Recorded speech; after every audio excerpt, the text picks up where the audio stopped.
Xarabank kien l-ikbar skola tat-television li qatt kien hawn. Meta tkun żgħira, m'għandek xejn titlef. Ta' fuq bdejt nagħmel l-ewwel shows tiegħi. Kull fejn imur, kien jeffru li drogi. Għax kulħadd jaħseb li jien qiegħda ħaj impoġġi nara lejn l-Montezirieġ għalija kienet kelli problema ta' saħħa u hemmhekk bdejt nirrealizza ċerta kattiverja ta' nies. U kemm għandek ħin.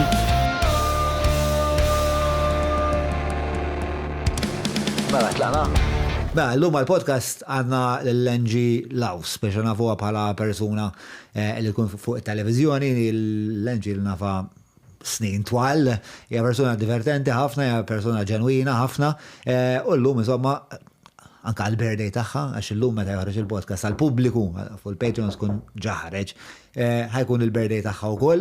Insomma, qabel ma nibdew nixtieq nirringrazzja l-Albert għall-Garmin li SS, Spat Artins, nirringrazzja l-Browns, il-Maple, Melita, Wellbees.mt, E-Cabs kif ukoll Business Labs mingħajr dawn xejn minn tal-podcast ma jkun jista' jsir.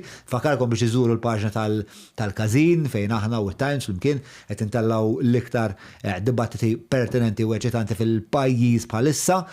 Nirringrazzja wkoll dejjem il-Patreons tagħna illi huma l-komunità huma s-sensla ta' dawn il-proġetti li aħna nagħmlu għal daqstant jekk tixtiequ tkunu parti minn din il-komunità patreon.com/John Mallija biex ittuna daqatit. Mela sa nibdew jien u Angie Laus. Mela Angie Laus. Leonel kif inti? Suppost mhux hekk bdejt. Kif kelli nibda? Tkanta li happy birthday. Sewa, mela, tajjeb li minna t-segwi jkun jaf. T-segwi jkun jaf. Dal-podcast għat jiġi reġistrat, ma nafx id-data, ma tantx jinkun familjari mal-kalendarju, pero għet joħroġ għalikom għal-publiku fil-ġurnata tal-birthday. Yes. Meta l-21. Eżatt. Kif Eċt ħafna għal-21 jena fil-fat. U anka nasib għall-Italjan, dek inti eċt ħafna mill-riċerka li għamilt. L-għallu giddibtni mal-ewel. Imma kif fin ir-relazzjoni tiegħek mal-fat li qed tikber? Burdati. Għax daqqa ngħid I'm so glad li wasalt saw. Għall-inqas, fħanalaq 51. Ma naħbijiex l-età. I'm glad li wasalt saw li b'saħħti li għamilt dal-affarijiet kollha li naħseb mhux kulħadd jagħmilhom laqqas tal-età tiegħi u li għadni ħajja fuq kollox għax jiena tlift anka nies li vera kont inħobb li kienu iżgħar minni. Avolja iktar ma tikber iktar tibda titlef dik weġa. So jiena grata li wasalt saw imma ħanajt il-verità nixtieq mhux imur lura ma like meta kelli 20, imur lura ta' 20 bil-moħħ u l-esperjenza li għandi issa kif ikun nista'. Imma x-xuħija dbeżżani naqra. X'beżżak dwarha? Mhux ix-xuħija per se. Nibża li ikolli xi ħaġa li ma nibqax indipendenti. Jiġifieri sa kollu 90 sena, 100 sena, jekk nibqa' indipendenti m'għandix problema. Imma l-mument li forsi jiġri li xi ħaġa nibqax indipendenti ma rridx nibqa' ngħix. Jiena ħili nafek meta ta' żmien mhux ħażin. Probably meta kelli xi 21 vera. Imma il-karattru tiegħek ma tantx naraħ li nbidel. L-approċċ tiegħek li l-ħajja kif isek ma tantx tinteraġixxi man-nies. Ma naħsibx nibdil tal-inqas ngħidlek. Mhux imma ġieli tiġri li jkun hemm nies illi l-entużjażmu tal-ħajja bis-snin jisu jibda jmajna. Inti ma tidhirx li għandek din il- Le. U iktar ma tikber iktar apparti li tapprezza l-ħajja, tagħmel affarijiet li ġaluk tħossok iżgħar. Jiġifieri taqbad titrenja iktar. Għax importanti li titrenja nkella tibda tiġġammja. Fimt meta kelli 20 forsi ma kellix bżonn nitrenja daqs illum. Però kont isfen inti. Dejjem hija vera. Ma taf kif issa I need it, dak iż-żmien kont nieħu pjaċir, issa I need it. Meta kont narak tisfen, int kont ma lejsla jnuna. Hija wkoll, Meta kont narak tisfen kont titfa' ħafna enerġija fiha l-affari. Kull ħaġa li tagħmel titfa' l-enerġija kollha, kull ħaġa, m'hemmx ħaġa li f'kull ħaġa li tagħmel jew ħadd tagħmilha bl-aħjar mod li tista' tagħmilha jew tagħmilix. M'hemmx triq tan-nofs. U issa it-training tiegħek huwa qed tisfen x'qed tagħmel. Issa ifimni ma nistax nisfen past. Imma le, mur nitrenja darbtej fil-ġimgħa, personal trainer li tagħmel l-exercises għalija u mhux se niġi bodybuilder jew hekk. Tamma li għall-inqas iżżomm naqra fit. Nasab importanti. U interessanti li inti dejjem kellek imma apart il-gymnastics, ma kellek il-gymnastics, kellek isfin, meta kont tifla wkoll kont tagħmel maratoni u hekk. Kollox jien żatatta. Ma isma' nibdew mill-bidu tal-istorja tiegħek mal-isfin. Okay. Li riri ta' for. Ta' for bdejt nisfen, aha. Meta ta' for bdejt tisfen xi ġifieri eżatt? Ta' for bdejt nagħmel l-ewwel shows tiegħi. L-ewwel shows. Shows. Ġifieri. Kif bdiet l-affari? Għaliex it-tiju tiegħi kien idoq. Minu tiju? Illum miet jismu Patrick, kien idoq ma' dil-band, kien jisimhom JM Cash Band. Dak iż-żmien kienu vera popolari. Inti ma naħsibx tiftakar, imma daw kienu jkunu ħafna fl-antik. Meta tmur pereżempju tikol, ikun hemm band live, I mean, vera nixtieq li għadha ssir illum li inti tagħti l-opportunitajiet anka l-artisti li jafu jdoqqu, jafu jkun live. Mbagħad wara li kellek toqgħod tisfen, kulħadd jisfen. Vera kien ishom dinner dances, imma mhux dinner dances organizzati. Sewa. U jien ovvjament kont noħroġ dejjem nisfen għax kienu jaħdun il-mama u l-pappa biex nara li tziju u noqgħod nisfen. U mbagħad jibdew ismax ma tallimx isfin, ismax ma toħodix hemm, ismax ma toħodix hemm. U darba rani wieħed ikniela mill-gymnastics kien popolari ħafna meta kont jismu Lori Bellizzi. U għallax ma tibdix iġibu għal-kazin tal-ħamrun għalli ma l-gymnastics. U bdew joħdun il-kazin tal-ħamrun nagħmel il-gymnastics. U xkont tagħmel ma' Dalori allura? Gymnastics, kien espert fil-gymnastics u.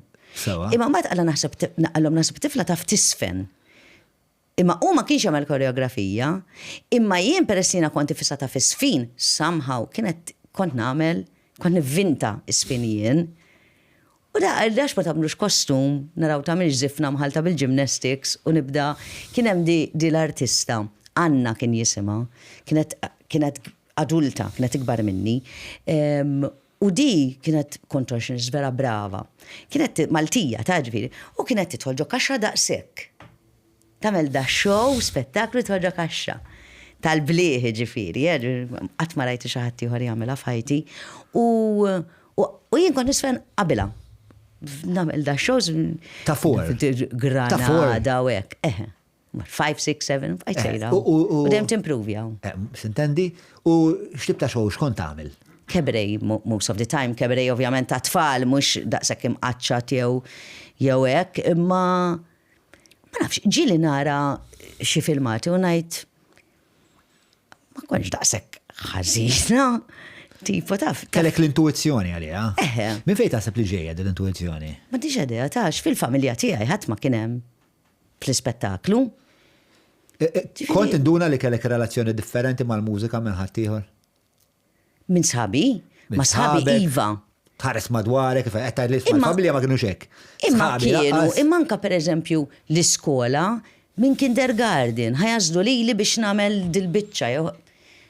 Isom tajd li xini, ta' ma naf xini, imma jista' jkun illi tefawni fija nista' madwari. Ġiri jekk inti l-iskola u jażlu lilek. Ma nafx għalfej. Ovvjament se jkun hemm dal-feedback loop li inti tkun tajba f'xi ħaġa allura jażluk, u mbagħad jażluk inti tkun sok tajba u tibqa' speċa. Jista' jkun. Tajt ħanamilha tajba. Tinħoloq din id-dinamika bejn iż-żewġ realtajiet. Għax ma nafx. Però inti tiftakar li pereżempju l-mużika kienet ittik xi feeling speċjali? Le, il-mużika minn dejjem u għada. Ġin għandi ritratti ma bil-long plays, bis-serjetà ta' ġifieri sa nibatomlok, nibatlek. 2 years old u jiena bil-headphones bħal daw kbar, dak ikbar minn daw, nisma' long play. U dak kien il-mod kif naħseb kon noqgħod kwieta x'indejjem kon naqra fuq tiegħi. Kienet għalija nisma' long plays. U dejjem nisma' affarijiet differenti. Jiġifieri jiena ta' 10 kont fan kbira, apparti ta' Michael Jackson, Always and Forever, imma Frank Sinatra, Liza Minnelli. Jiġifieri ma kellix dil ħaġa ta' ħanisma' d-diski tissa, minn dejjem kelli moħħi miftuħa l-mużika. Ma nafx x'inhi, imma l-mużika Għada sissa ma tiġri lek ġon, tisma strina diska u jew titfak f'xi moment mill-ħajja, jew tqabdek ċertu ferħ, jew tirrelata magħha u tqabdek dwejja. Isu tik l-emozzjonijiet, kull diska titfak ximkien, jew f'dak il-moment tkun tfisser vera xi ħaġa lik. Fil-fatt naħseb parti mill-li vera joġobni Michael Jackson hija illi għal kull moment ta' ħajtek hemm song ta' Michael Jackson. U jekk tibda tisma' Michael Jackson, tgħid il-allu jekk hemm dwejja għandi di, jekk hemm ferħanek għandi di, jekk nibda nħares madwari u nara xeba krejnijiet u qegħdin idejquni għandi din is-song, u jekk qed nara dal-ġlied kollu għandi din is-song. F'kull moment, f'kull sitwazzjoni għandu kanzunetta. U allura forsi għalhekk nirrelata ħafna plus li mbagħad jiena taġobni l-istorja tan-nies bħalek, jiġifieri taffaxxinani għax kull persuna għandu storja u kull differenti u l-istorja tiegħu hija on another level ta' kull moment ta' ħajtu xi ħaġa differenti. Minn fejn bdiet il-fascinazzjoni li kellek għal Michael Jackson? Naħseb illi parti minna kienet għaxira minn dejjem kont entertainer. U allura nemmen illi kull entertainer bil-fors irrid jammira l-Michael Jackson. Anke jekk ma jogħġbukx il-kanzunetti tiegħu, anke jekk ma taqbilx ma' ħajtu jew ma' affarijiet li jagħmel, imma ma tistax tara entertainer bħal dak u ma tgħidx, oh my God, dak kemmu tajjeb. Kif sar daqshekk perfett? Naħseb skont kif jgħid sar tajjeb minħabba l-biża'. Ġifieri il-biża li jaqlaħħa minant il-papa tiegħu tant kienet kbira, ġifieri li inti kollok il-papa tiegħek li qajmek qabel tmur l-iskola meta inti għandek 6 years fl-4 ta' filgħodu u trid tkanta u tisfen u jekk ħatamel pass ħażin jew nota ħażina ħataqla xeba kbira, inti bil-forsi tissir tajjeb. Tiġi perfectionist, tiġi il-biża li tista' tħu żball jew kbira. U jista' jkun li minn hekk mhix ħaġa tajba ta' ġifieri. Il-verità li ħafna min-nies li jeċċellaw fid-dinja huma riżultat ta' trauma, u ħafna minnha trauma mill-familja. Definitely. Il-biċċa kbira ta' nies li nsegwi, jien naf meta kont żgħar kont nħobb il-Tupac, kont nħobb l-Eminem, kont nħobb il-Michael Jordan. Mhux l-istess. Kollha kellhom problema ma' missierhom. Le, ħafna. ħafna. Fis-sens dawn mhux qed inħallat li nifsi magħhom ta' dawn huma nies li anke li qed issemmi inti enormi u ġifiri dawn huma nies kbar, Elvis Presley l-istess, Marilyn Monroe, dawn huma nies ġenji, dawn huma nies tal-entertainment tad-dinja. Ġifiri naħseb dik ċertu biża tista' tagħmlek mhux tajba, imma tista' tagħmlek entertainer tajba. Naħseb it-trauma hija sors tajjeb ħafna l-artistrija. Imma mor lura inti fuq il-palk, għax din interessanti ħafna li hija. Biex mhux normali li tfal ikunu daqshekk komdi fuq il-palk qaqqas. Ma nafx. Imma inti kont komda? Kont komda aktar fuq il-palk milli mhux fuq il-palk. U għadni komda iktar fuq il-palk u qudiem kamera milli mhuwiex.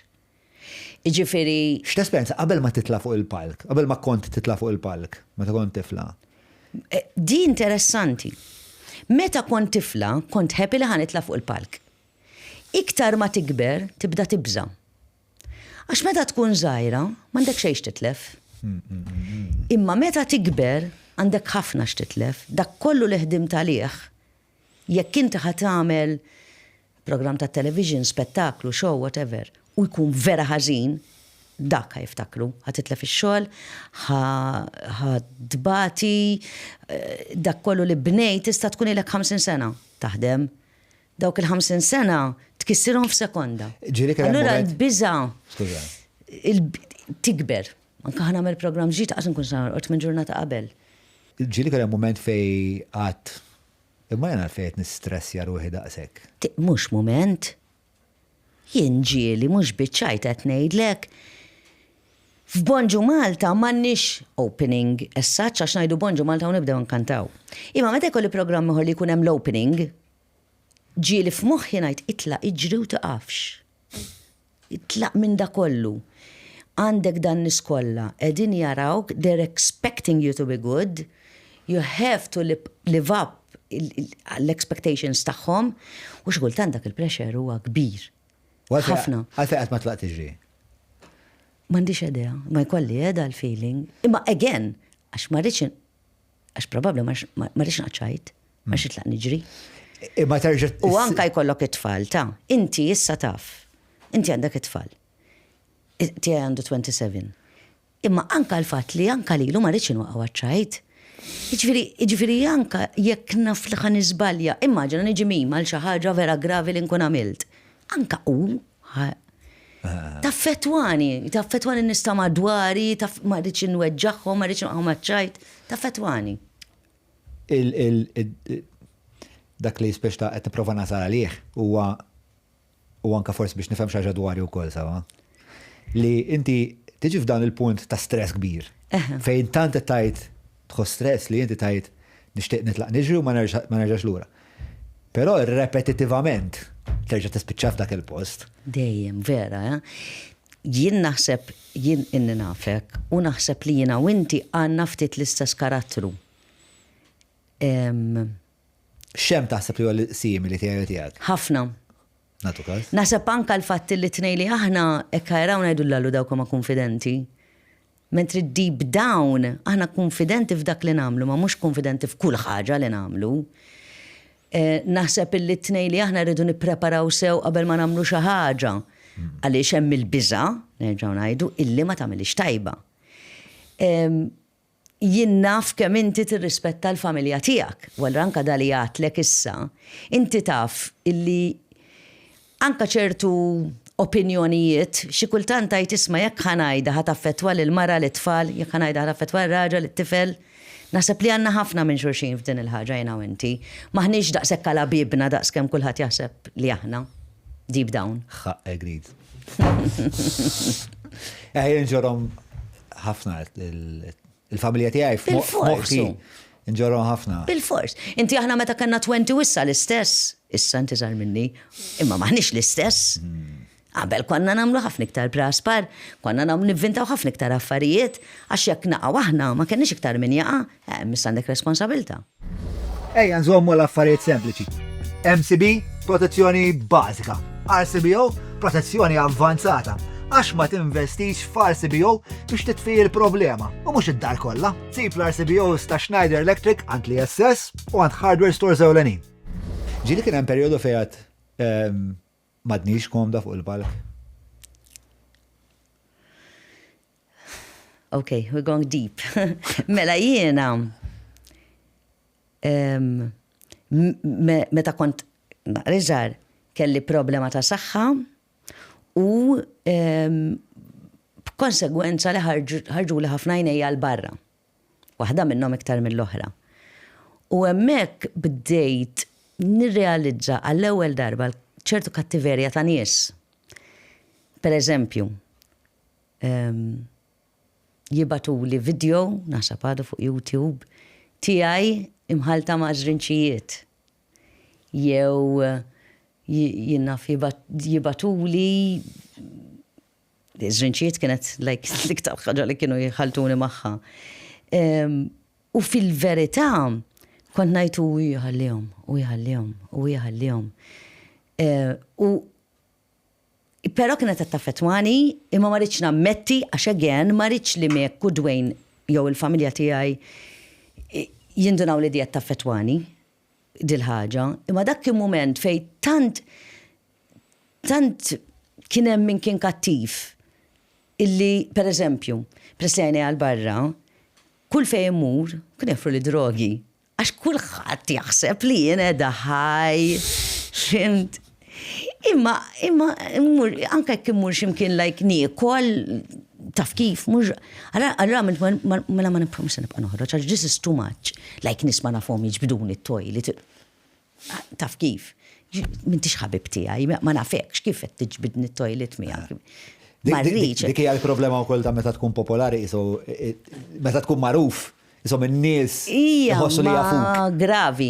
U naħseb dak kien perjodu ta' żmien fejn tajtni mela, jien ġejja minn meta kont żgħira kont nara lin-nisa kollha li hemm fuq television huma kollha vera sbieħ. U għadhom. U jiena bdejt ngħid isma' how can I fit in? Since I am not like them, minix. minix dil-mara sabiħa vanituża dejjem bil-makeup, minix hekk. U ma tiftakar Peppi kien qalli, għax mbagħad jiena ma rridx nippreżenta, qed nipproduċi, għax jiena biex nipproduċi ma kienx problema. U Peppi kien qalli, kun int, tippruvax tkun ħaddieħor, u bekk rġajt bdejt u kollox, ma tibbat ismani. Di tajnejja mbagħad l-ewwel ħaġa li għamilt kif sibt surgeon li għamil għax Malta ma kinux jagħmluha. Mort għamilta mill-ewwel, mort għamilt l-operation mill-ewwel. Ġitni tajba, għax jiena għad tissa might as well li ngħidha, mort fuq xarabank u għadt li għamilt l-operation. U hemmhekk fejn rajt mbagħad l-imħabba tan-nies. Għax mbagħad jiena ġejt vulnerabbli. Għadd tisma' dik kienet iddejjaqni u għamilta. U l-ammont tan-nies li batuli fosthom ħafna nies li kienu għaddejjin minna. Illum il-Gvern Malti wara din tjibat in-nies jagħmluhom b'xejn l-Ingilterra. X'u wassal għal dik il-kondizzjoni? Thyroid.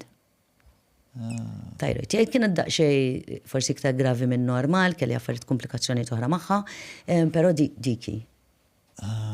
Okay. U l-irrid. U kont għadni żgħira u bdiet kelli 24. Fi żmien li inti suppost ħossok liktar faqa taf kif. Apparti il-parti tal-estetika, kien hemm affarijiet oħra li kienet taffettwak il-thyroid? Affettwat l-vuċi, fis-sens il-vuċi iktar deep, jekk tismani qabel, kont iktar high. Fil-fatt qabel kont inkanta naqra, waqt ma kont kantanta biex niftehmu, ma kont aħjar. Illum ma nix inkanta ċertu songs li kont inkanta dak iż-żmien, imma it's okay, qatt ma rrid tinsi kantanta anyway. Però l-bqija le tal-bqija. Tieħu l-pils, għadni nħu l-pils kuljum. Biex tibbilanċja l-hormones. Biex nibbilanċja.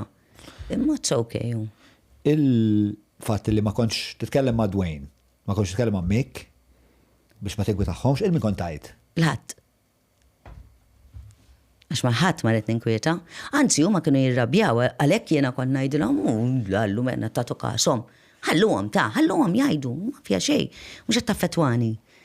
Issibbi li noqgħod ngħidilhom, noqgħod nibki qudiemhom, inġibhom għaru. U x'jagħmel? U mbagħad x'tagħmel taqbżilhom u jintaqgħu ma' xi ħadd u jkun hemm xi ġlieda u jispiċċaw ma rridx hekk lanqas hu kont aware tagħha l-ħaġa. Kif irjali jkollok żewġ boys fid-dar? Bħalissa għandi tifel li huwa Dwayne u raġel li huwa Mick. Ħajju għazbi. Le jaf, u it's okay. Le tajjeb. Ma Mick għandi, Dwayne u koll manka ma Mick għandi relazzjoni bomba. U għana għajlek tal-ġen. Ġifiri Mick huwa tip illi jinnaf ħarġet song ġdida jibat li ma smajta di, għamilta di. Jo per eżempju, issa per eżempju, fis-sajf Hammer Now The Weekend, għabat qatal il-biljet ma, Hammer Now The Weekend. Fis-sens, naqblu ħafna, m'għandix problema. Ma nafx għalfejn immaġinhom jieħdu ħsiebek hekk. Jien nieħu ħsiebhom imma. Jieħdu ħsiebhom? Le. U le neħdu ħsieb il-xulxin imma. Le neħdu ħsieb il-xulxin. Naħseb jien naqra over fuqhom. Jisni rrit niproteġihom ħafna. X'inhu l-rwol allura tiegħek f'dik id-dinamika ta' dak it-trio? Ħanajt. Nara kif npoġġi l-kelma ta'. Ħaġeġi. Għax jiena jisni r-raġel tal-familja, jisni jiena nieħu ħafna, mhux għax mhux tort tagħhom, tort tiegħi li nieħu kollox fuqi. Ġrum ġetan uħel fihom. Tina eżempju ta' meta tħoss li tkun iżek ir-raġel tal-familja. Kull deċiżjoni jien. Għax Dwayne jibda jagħmilli per eżempju. Imma ħanajdlek. U Dwayne jagħmel ħafna riċerka u jien sakemm jagħmel xi 3 ijiem riċerka mhux inkun il-ħadd kellimthom in-nies walaqt kollox għax jiena mbagħad kollox fars, fimt? Jiena Dwayne per eżempju kull sena jmur jagħmel perjodu l-Filippini għax tgħinu ħafna beaches u hekk. Meta ma jkunx hemm ġib in-nies jagħmlu lis-saqaf nagħmel il-dar. Ma nafx nagħmelhom jien qabbad in-nies naqla lemm u naqla law. Indipendenti ħafna hu. Li hemm bżonn nagħmel. Imma meta kelli bżonnhom sibthom ukoll. Ġifieri it-tort tiegħi. Ġifieri anke jekk pereżempju ngħidilhom pereżempju ħadd ma jniżżel il-garbage hawn. Imma vjek naqbatu nizlu jien, probabli għak inħalli hemmek nizluħ. Allura kollox nuhu fuq it-twar tijaj. Mela, isma' ħamur naqra lura għat-traġitt tiegħek fil-media, fil-entertainment. L-ewwel esperjenza tiegħek fuq it-television kienet fuq program ta' Eileen Montezin. Naqblu? Naqblu. U kienet, spiega naqra inti, kif spiċċajt fuq dak il-program? Dak kelli l-birthday. Ma nafx flima sena, ma naħseb kelli xi 7-8, ma nafx eżatti kemm kelli eżatt. U Issat naħseb li ħadaħħalni fil-podcast tax tal-birthdays meta mmur x'imkien jiġri xi ħaġa. Ħażin. Le niċċejta. U jien persin kont inħobb ħafna t-television. U għadni. Kont ovvjament aħna dak iż-żmien inti għandek l-Istazzjon Nazzjonali, dak iż-żmien Xandir Malta u t-Taljani. Dejjem nar television, dejjem. U l-mami u l-papa bħala surprise tal-birthday kienu applikaw li biex immur f'dal program ta' Eileen Montezin fej kienu kunem it-tfal guests, kienu jagħmlu l-program ta' tfal. U niftakarni kif irrealizzajt fej edha li edha ġo studio ta' television li sbaħ regal għat kelli f'ħajti, ġifri għalija kien għadni niftakru sis għadni jaqbadni l-bart. Talt ġo studio ta' television. Impoġġi nara la Eileen Montezin ħirġa għalija kienet taf kif edaw. Of all children li dali kienem, ma mill-ilmi taħseb li kelmet, jien jew kienu jitħassruni xaġa kienem. U li ġit kellem, u niftakar għalt li xie tissir la tikber għatila air hostess. Għalt li t-tistudja ħafna l-air hostess, u badna parlata. U jienu ħirġa, Eileen, għalt li jinċi darba tkun presenter. U l-mami u l-papa nara tkellimhom. Kienet qed tiftiem magħhom. Ovvjament il-mami u l-papa qalu la dik tisfen dik tkanta min jaf kemm ġbuha ġifieri ta' fint il-ġenituri. U għali, okej, nixtaq tiġi tisfen. Da ħadda l-ġimgħa tara kont qed nisfen. Il-ġimgħa tara kont inkanta. U daq nippreżenta biċċa. U di Eileen vera puxjatni. Kif kienet ir-relazzjoni tiegħek ma' Eileen dak iż-żmien? Jiena għadni sissa għal-kemm ġifiri l-lum nara bħala ħbiba tiegħi ukoll, imma għadni sissa you look up to her. In the end, l-ewwel ħaġa, inti dejjem titteprezza in-nies li għenuk u tawk l-opportunità. U jiena dawk nibqa' napprezzhom għal dejjem għax kieku m'għandix dan il-job billi stressful kemm hu stressful jiena I am addict to it. Imma t-tieni ħaġa jiena napprezza ħafna in-nies li għamlu it-triq biex jiena, illum nkun nista' nagħmel dal-ġob, Eileen kienet waħda minnhom. So, għalkemm illum inkellima ta' ħabiba u hekk, għadni nħares leha, għadni nħares il-fuq leha. Nħares il-fuq leha ħafna nies persin qasira, ma le partit. Ftit ilu kien hemm il-PBS kien hemm launch ta' ktieb 90 sena ta' Xandir jismu dal-ktieb. U Prestina dem hemmhekk insomma stidnuni biex inkun parti minn dan il-launch. U dħalt fil-studio, jiena meta nidħol fil-studio għadni neċita ruħi, għadni nħoss xi ħaġa, u mhux għall-programm tiegħi biss, kull programm, kif nar kamers, nar dawlerhom jissettjaw, egwen u pjaċir. U dħalt hemm ġew f'daqqa waħda nidħol u nirrealizza li hemm dan nies l-antiki, Anton Grasso, Vanni Pule, Peresso, daw il-koni imma li tajt, wow. U daw kolla ġew ikellmuni hekk. U inħassejtni, ejsni rġajt lura l-tifla ta' 5 snin. U qed ngħid illallu mela li jarfuni, għalija diġà kienet ħafna. Imminti meta tkun għaddejt iż-żożija tiegħek, tara lil daw in-nies u f'daqqa waħda qiegħed magħhom fl-istess kamra. Et ikellmun kisek waħda minnhom, mentri jiena ma nħossniex waħda minnhom, jiena nħoss li dawn ma leġendi u jiena min xeħdehom. U l-emozzjoni li kelli għandna bonit taf kif. U għeda bil-qiegħda u kienet vera sabiħa għax qed ngħid inħares hekk minn taħt ngħid. Ma impossibbli qiegħda mdawra b'daw in-nies. Jimmin jien u kif għandi l-privileġġ li nkun hawnhekk f'nofshom. Dawk in-nies f'moħħok x'jagħmlhom speċjali? Kollox. Dawk huma n-nies illi bdew it-televiżjoni jew ir-radju. U niddejjaq meta ngħidu ma' ċertu età titlaq, daw in-nies għandek tapprezzhom ħafna. Iġġina li dejjem ħanpoġġhom fuq pedestral, dejjem inkellimhom ċertu rispett, dejjem għax daw kienu l-kumpanija tiegħi meta kont żgħira fl-aħħar mill-aħħar, daw kienu n-nies li jiena studjajt minn fuqhom biex forsi x'darba nkun naħdem jien ukoll fit-television. Daw kienu n-nies li ma kellhomx l-affarijiet, mhux qed ngħid illum faċli, ma kellhomx l-affarijiet faċli bħalma għandna aħna lanqas, ħafna iktar faċli bit-teknoloġija li hawn illum minn dak iż-żmien. Ġifieri qed tifhimni ħadmu sew għaliha u għandek tibqa' tapprezzhom. Jien niftakar il-missieri jaqta' l-Anġli bit-tejp. Taf xettajt, meta tagħmel dak ir-reklam bon. Sejr klik, kat, copy peren, ħanaħħeb, dawek, tik, ħanara. Imma, qed tifhem. Paċenzja tgħid. Inti, il-papa tiegħek, ara kemm ilu issa.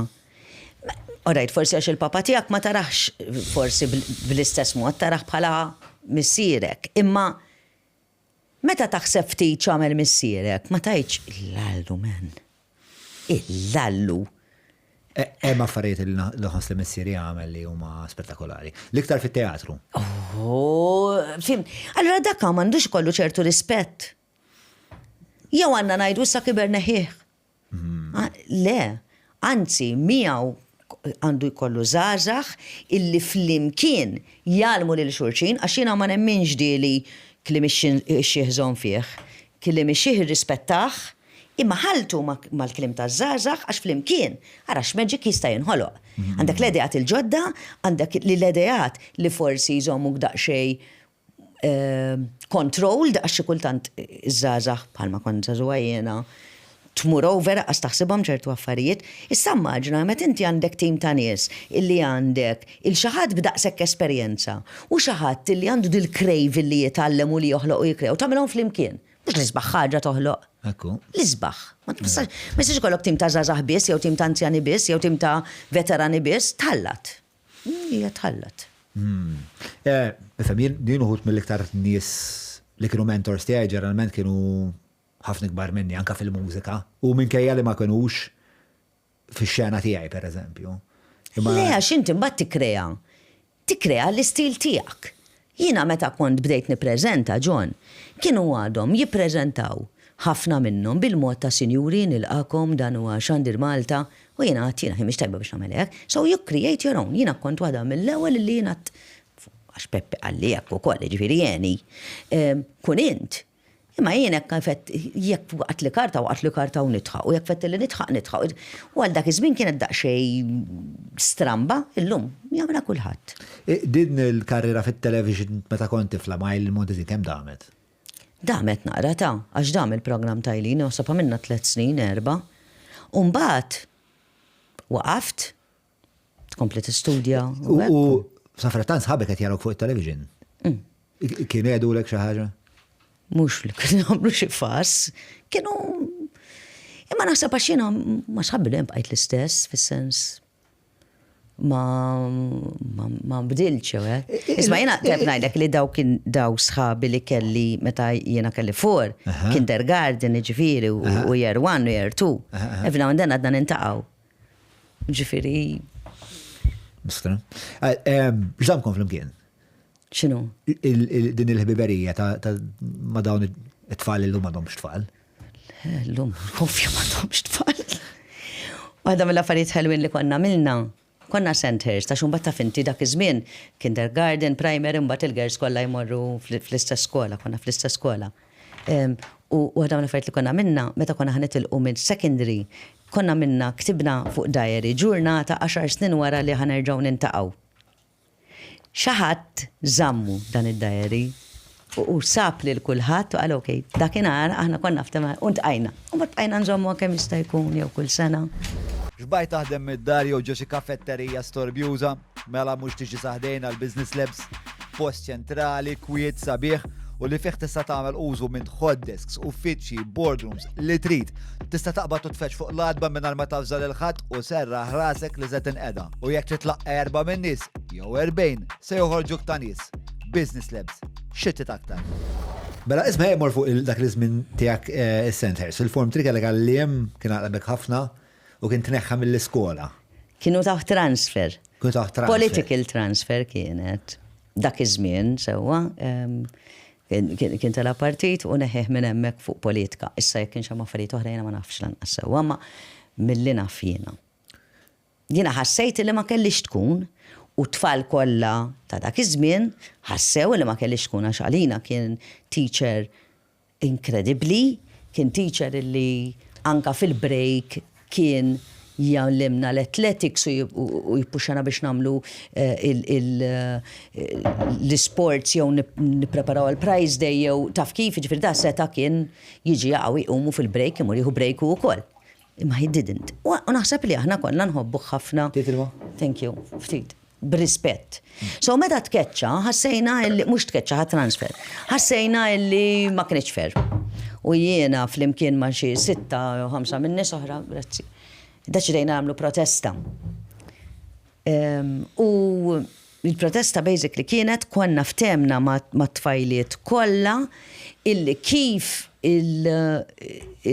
namlu l-assembly u jgħidilna kulħadd imur fil-klassi, aħna mingħajr storbi xejn, mingħajr panik xejn, kulħadd ipoġġi bil-qeda mal-arti jibqa' hemm. U ma nitlux għall-lessons. Ovvjament l-ġurnata kienet ħażda għalhekk x'inhu jiġri u tajna ngħidulhom li aħna din nipprotestaw għax nixtiequ lil Mister Kakija jiġi lura. L-irwol tiegħek f'din l-istorja. Il-wieħed minn dawn li qed norganizza din il-protesta. Ma attivament x'għamilt kont qed iddur it-tfal u tgħidilhom? Dur it-tfal tara li pereżempju meta konna nkunu barra ħadd ma jħossu ħażin, kulħadd għandu l-ilma li għax imbagħad kibret, għax imbagħad dida meċ 15. Għal dak iż-żmien kienet ħafna. Allura mbagħad jiġu gazzetti tal-gazzetti tat-television. Allura mbagħad ridna mmorru f'post ieħor minn ħajkellem il-gazzetti minn kif ħankellmuhom. Kont essenzjalment producer. Vejwet ieħor. Imma mbagħad ta' tfalli aħna niftakar wara 15 kienu ġew bil-pulizija u kienu kun hemm il-pulizija ma kienu jagħmlulna xejn. Imma mbagħad ġew bil-klieb u basically beżżawna ħafna u naħseb li għalhekk tagħna. U mbagħad bqajna kollha repeater. Daw li organizzajnija. U missieri ħadha bi kbira għax ħaseb li ma dejtx mill-eżamijiet, imma kont dejt mill-eżamijiet, imma for bad behavior, fine repeater, illum ma tiġrix dil-ħaġa. It was not bad behavior, it was very good behavior. Għaliex inkwit ma nqalax, ma kien hemm l-ebda problema, imma jien inħoss li inti għandek tiġġielet għal dak li inti vera trid. U minn dejjem inħossa, ara kieku aħna għadna isma' aqbdu għatu lil-teacher. Le, hija hekk le. Imma toqgħod bil-qiegħda f'silent protest, inħoss li ma nagħmlu xi ħażin. U għadni sissa naħseb li ma konna minna xejn ħażin. Naħseb li hija xi ħaġa tajba anzi. Approved. Meta rajt il-pulizija ġejjin? Bżajt. Aħna mdorrijin ukoll nibżgħu mill-pulizija, ġifieri jiena meta kont żgħira, illum ma naqbilx magħha, illum naħseb illi għandek tirrispetta l-pulizija, ma mhux tibża minnhom daqs kemm jgħinu nies. Ġifieri jien jekk tiġi fil-periklu l-pulizija tgħinek, aħna kellna naqra biża'. Jiġifieri anke jenna fek tagħmel xi ħaġa nċempel il-pulizija. Allura kellna naqra biża' mill-battarhom ġejjin bil-klieb u tippenikjaw u tkun kemm kelli 14 tippenikjaw. F'moħħi kien il-arrestawna, ma rridx li arrestawni ovvjament. Kien hemm di teddida? Ma jidhirlix li kien hemm, naħseb iktar aħna bżajna minna tipo bifimni. U mbagħad għamilt sena repeater, ġifier vera, mbagħad sħabi jaqtelaw form 4 jien rġajt għamilt form 3. U l-ġenituri x'qalulek fuq il-biċċa? Ma kinux kuntenti. Imma ma kienu jafu x'qed tagħmel l-iskola. Hija kienu jafu. Le żomm, mela, naħseb li l-papa kien jirrispetta li qed nagħmilha.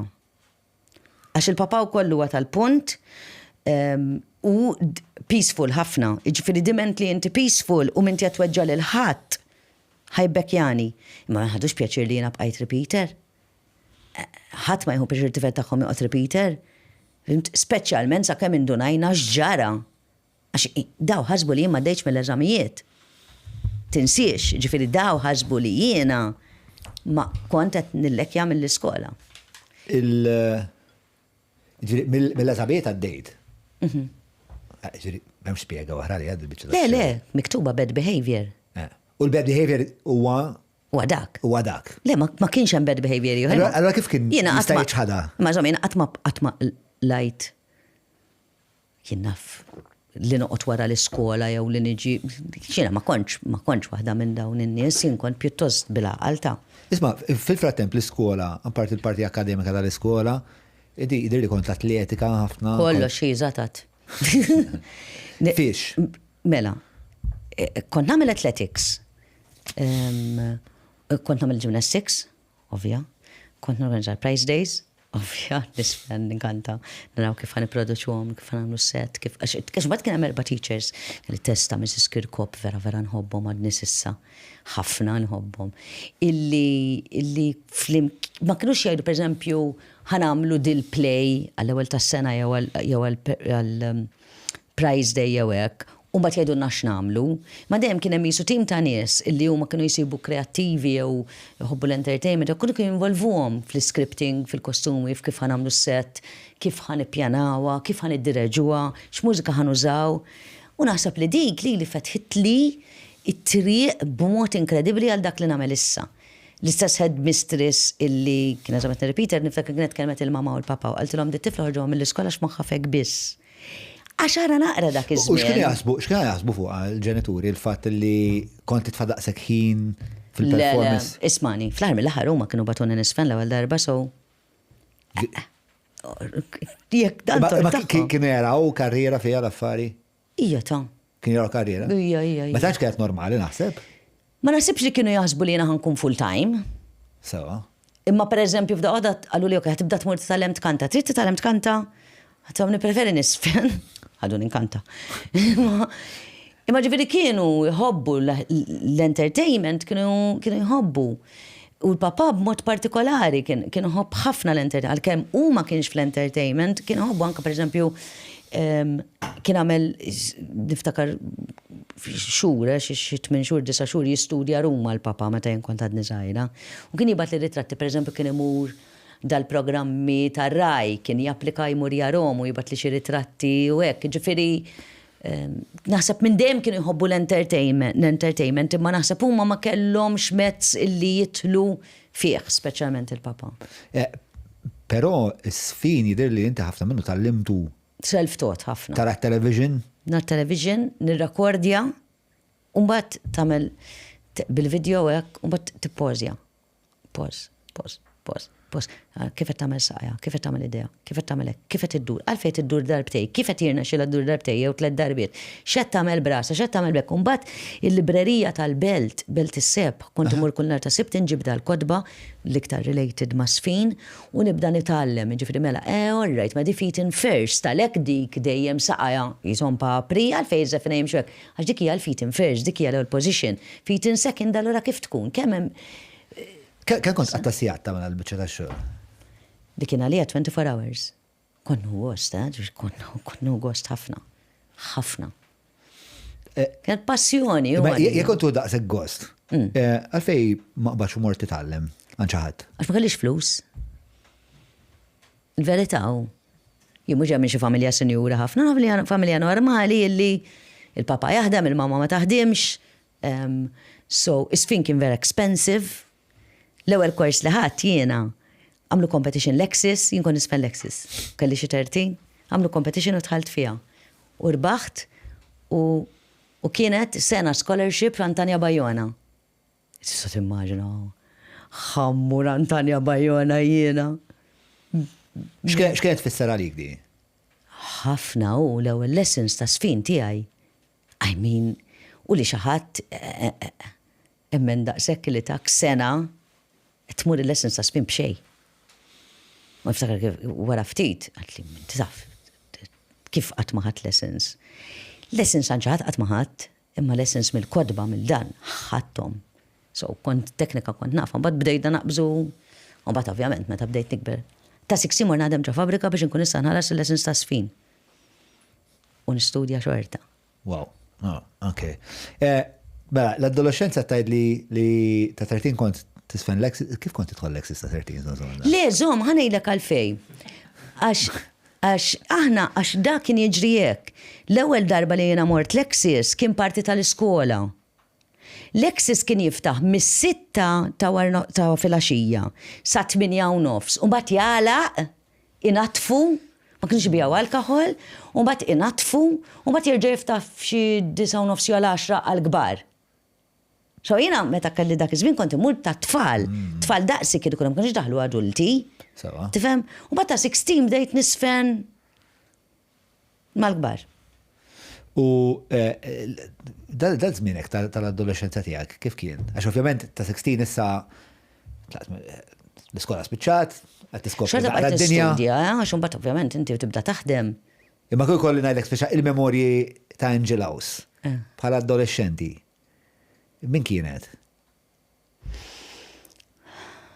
Mela, kelli żewġ opposti. Waħda li naħdem ħafna jminem kont workaholic, ġifieri inti tiftakar li kont naħdem ġo fabbrika, Lexus, nagħmel ix-shows ta' sfin filgħaxija, immur inkanta. Kont naħdem ħafna. Imma konnu pjaċir. Lexus għalija kien, oh my God, I loved it.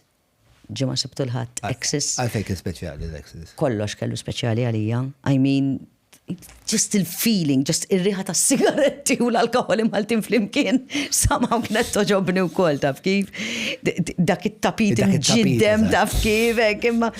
Imma il-fatt li jeda ma' sħabek u għed tisfen, u għed u and clean fun, ġifiri għara taħseb li konna nispiċċaw, u bad dak later on, ma konniex namlu, f-senżaj, ma konniex nixrob jew hekk, għatma clean fun, nisfnu. U kienem, għat specialment meta bdejt nisfen emmek, taf kif tsir taf il-DJs u tibda t-pjana, ġer karnival ismu, batix nimxu ta' rugby, u intom ta' rugby, għana l-pom-pom girls. You know, it was fun, un bata għadna Lexus Dance Team, xitmenin ruħ. Kienu jiġu jirrehersjaw l-Epics bir-Kirkara sala kbira, un bat namlu shows ma' laser. U jina nallem, diġa nallem isfin, jina kienem DJ Namusa, kien jismu kien jaff jisfen immens, u kien DJ Namusa, bravo ħafna kien, ma nafsar minnu. Konna nallmu, ma jkollok xitmenin ruħ, ġviri, u mux neċessarjament kolla jaffu jisfnu, kolla jaffu jċalqu. U tamillom da sfin, u mbagħad nabinaw il-laser, għax il-Lexus kien għal dak iż-żmien kien unbelievable sabiħ, kien wieħed mit-top tal-Ewropa. U l-laser kien għadu bidu, konna tal-ġen, u żmien sabiħ ħafna. U x'kien li kien forsi xejn diffiċli għax inti fl-adolescenza ġeneralment jibdew jimbtu ċertu mistoqsijiet u mux dejjem faċli tweġibhom, ma nafx jekk kellekx. Għadni sissa jkolli daw, int ma jkollokx. Iva. Ma nasib meta tkun adolescenti, differenza hija li jissorprenduk għax saf titqabel ma konx saqsi ħafna mistoqsijiet fuq il-ħajja. Il-ħajja kien tkun ħafna iktar sempliċi. Min ix-ċerta? Min dejjem kont taħseb ħafna. Jew mhux dejjem kon naħseb ħafna. U meta kbirt sirt naħseb ħafna iktar. Sirtew dan iktar? Newden iktar żgur. Żgħira konnu l-ħajja ħafna iktar biċċajt milli noħod għallum. Kont ħafna iktar free spirit millum. Il-problemi tiegħi kienu pereżempju kif ħajkoll il-flus biex insiefer, kif ħajkoll il-leave biex insiefer, daw kienu l-problemi tal-ħajja taf kif. Kienu mistoqsijiet prattiċi li qed tgħid inti, mistoqsijiet eżistenzjali pereżempju fuq il-ħajja fuq il-mewt. Mhux wisq. Qatt ma kellek. Mhux wisq. Meta bdejt nikber beda jkolli ħafna, imma naħseb żożija tiegħi. Kien żożija sabija, mux najdek bla problemi, għax nkunet nikdemek, nikdeb. U għaparti Lexus u dan kollu xiktar huwa importanti li nkunu nafu dwar iż-żożija tiegħek.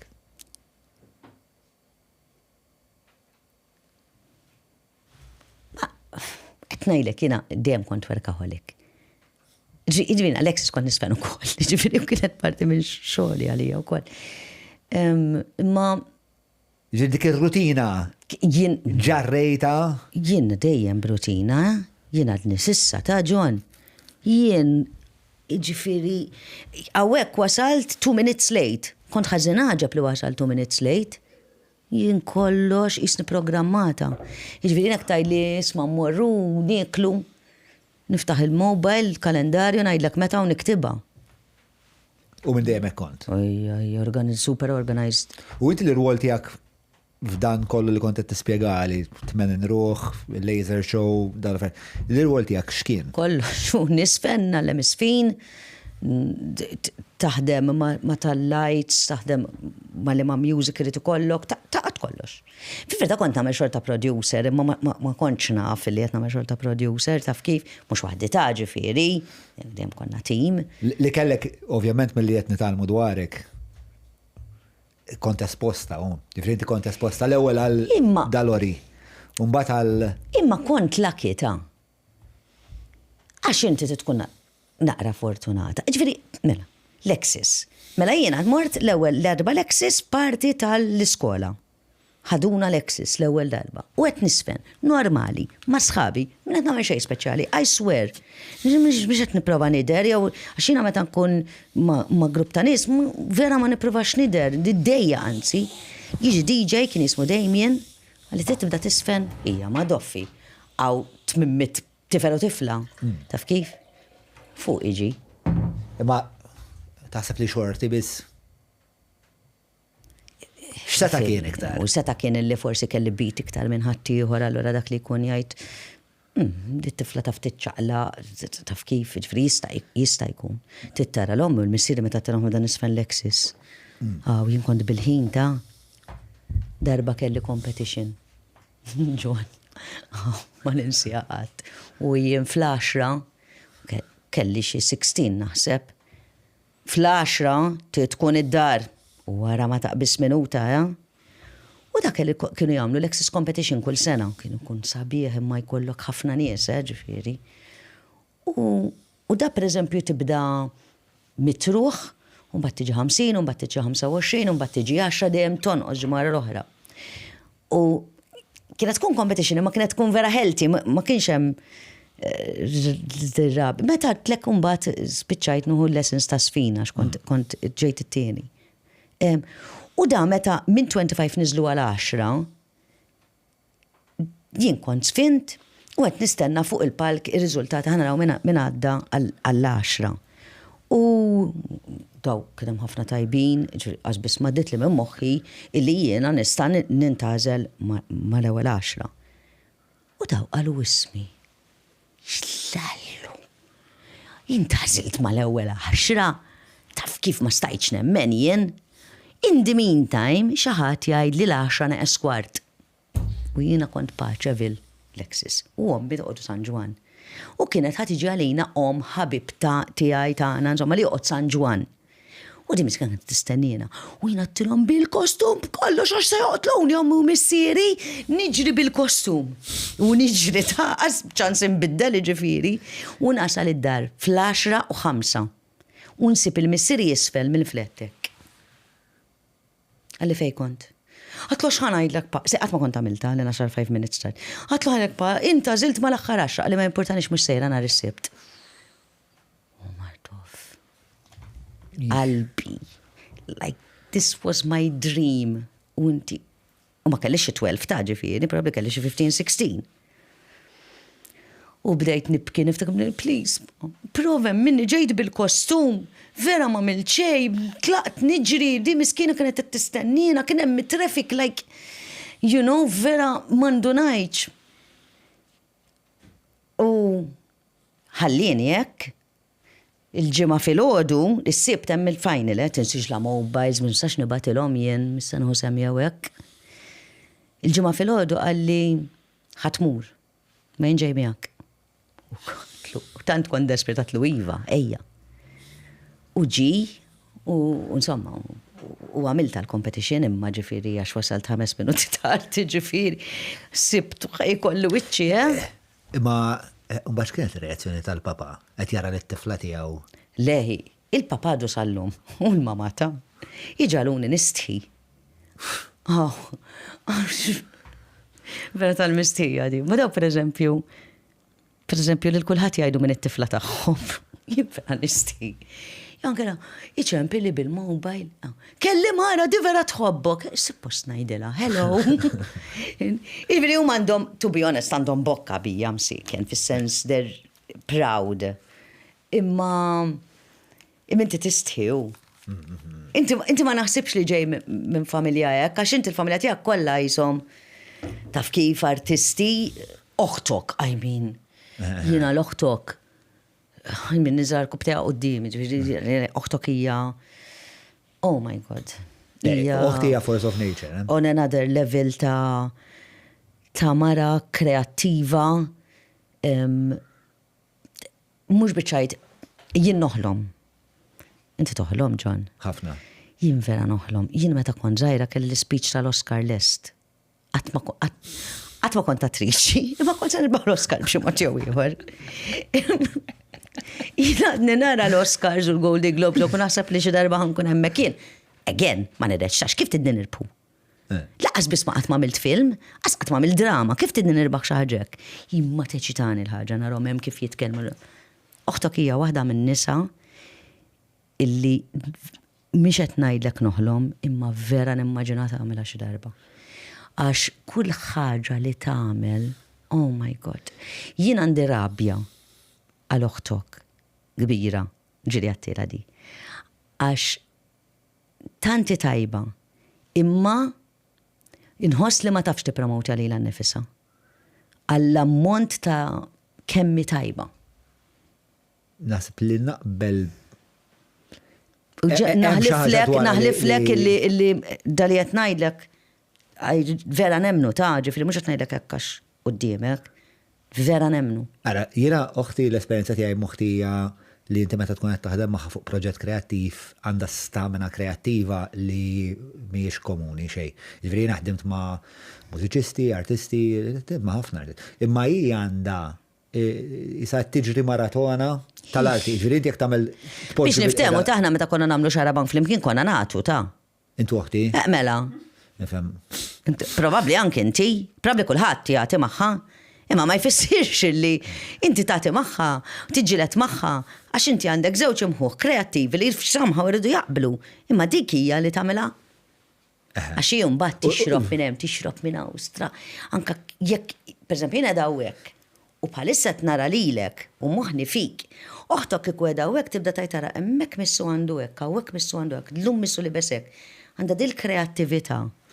Jiena ħaġa li diktar ħaġa li timpressjonani f'Abigail hija illi jekk pereżempju ħanibdew nikdbu minna fid-disa ta' filgħodu, Abigail tibda fid-disa. L-artist ġeneralment jew il-kittieb beda fid-disa, għamel toast, jaħseb ftit kif ħajibda. Le, ebdi bdiet. U fix inti spiċċa ma tafx. Fix inti spiċċa ma tafx, jien u Carlos qegħdin fuq il-mejda hekk. It-tnejn 18. U hija għada guys, x'taħsbu jekk ma nafx moħħi ma jmux. M'għandix. M'hemm xejn hemm ġew, m'hemm xejn il-computing power spiċċa. Imma isma' intom it-tlieta flimkien għamiltu Magica. Jiena li huma kienu skola kbira li. Bravi, immens. Da meta ngħidlek. Mela, oħtok, Carlos, inti għamiltu revoluzzjoni fi drama. Kien hemm drama qabel, ma jfissirx li kienet ħażina. Intom għamiltu revoluzzjoni. 50 sena oħra, oħtok, anke jekk ma tkunx qed tagħmel drama xejn, min nies li jagħmlu drama għandha tkun irrispettata. Naqbel. Ġifieri di li meta ngħidlek dawn huma leġendi li jibqgħu. U naħseb min jaf l-istorja min jaħdem fid-drama, il-ġurnata jaf oħti ħafna iżjed minni, speċa il-kontribut tagħha li drama. Tim u tim. Għalija, ma nafx, per esempio, l-Evangelisti. Kien ġen.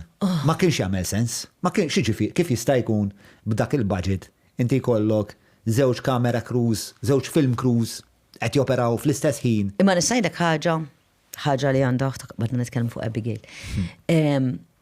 U Carlos, u naħseb anke inti illi mela jien minix attriċi, imma kieku jiena kont fl-Evangelisti, bil-mod kif tidderieġu, bil-mod kif tfemu, tamlu li attriċi.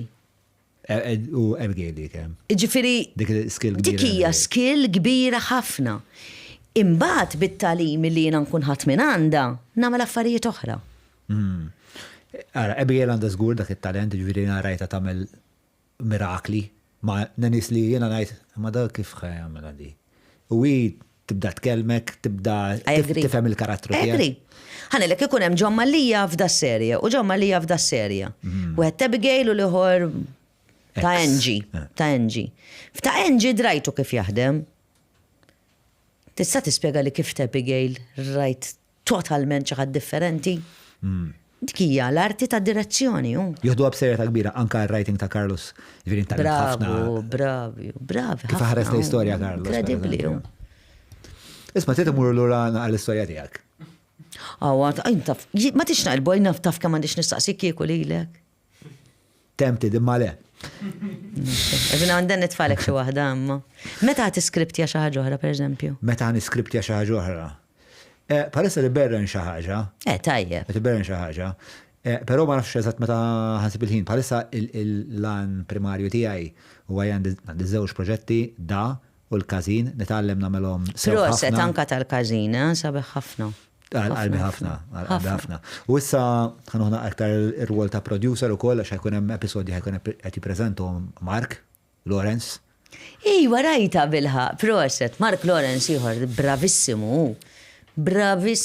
Ħafna. Plus li u raġel ħanajt sabiħ fis-sens mhux ġast minn barra, ma raġel minn ġewwa sabiħ ħafna Mark. Le, sissa l-esperjenza kollha tiegħi ma' Mark kienu li huwa bniedem ġenwin ħafna. Uff. And he practices what he preaches, Mark. Dik hija ħaġa sabiħa. Jiġifieri mhux se jgħid xi ħaġa u jagħmel xi ħaġa oħra. Dik xi ħaġa sabiħa. Però lestu ruħek biex iġik tard, qed nafżak.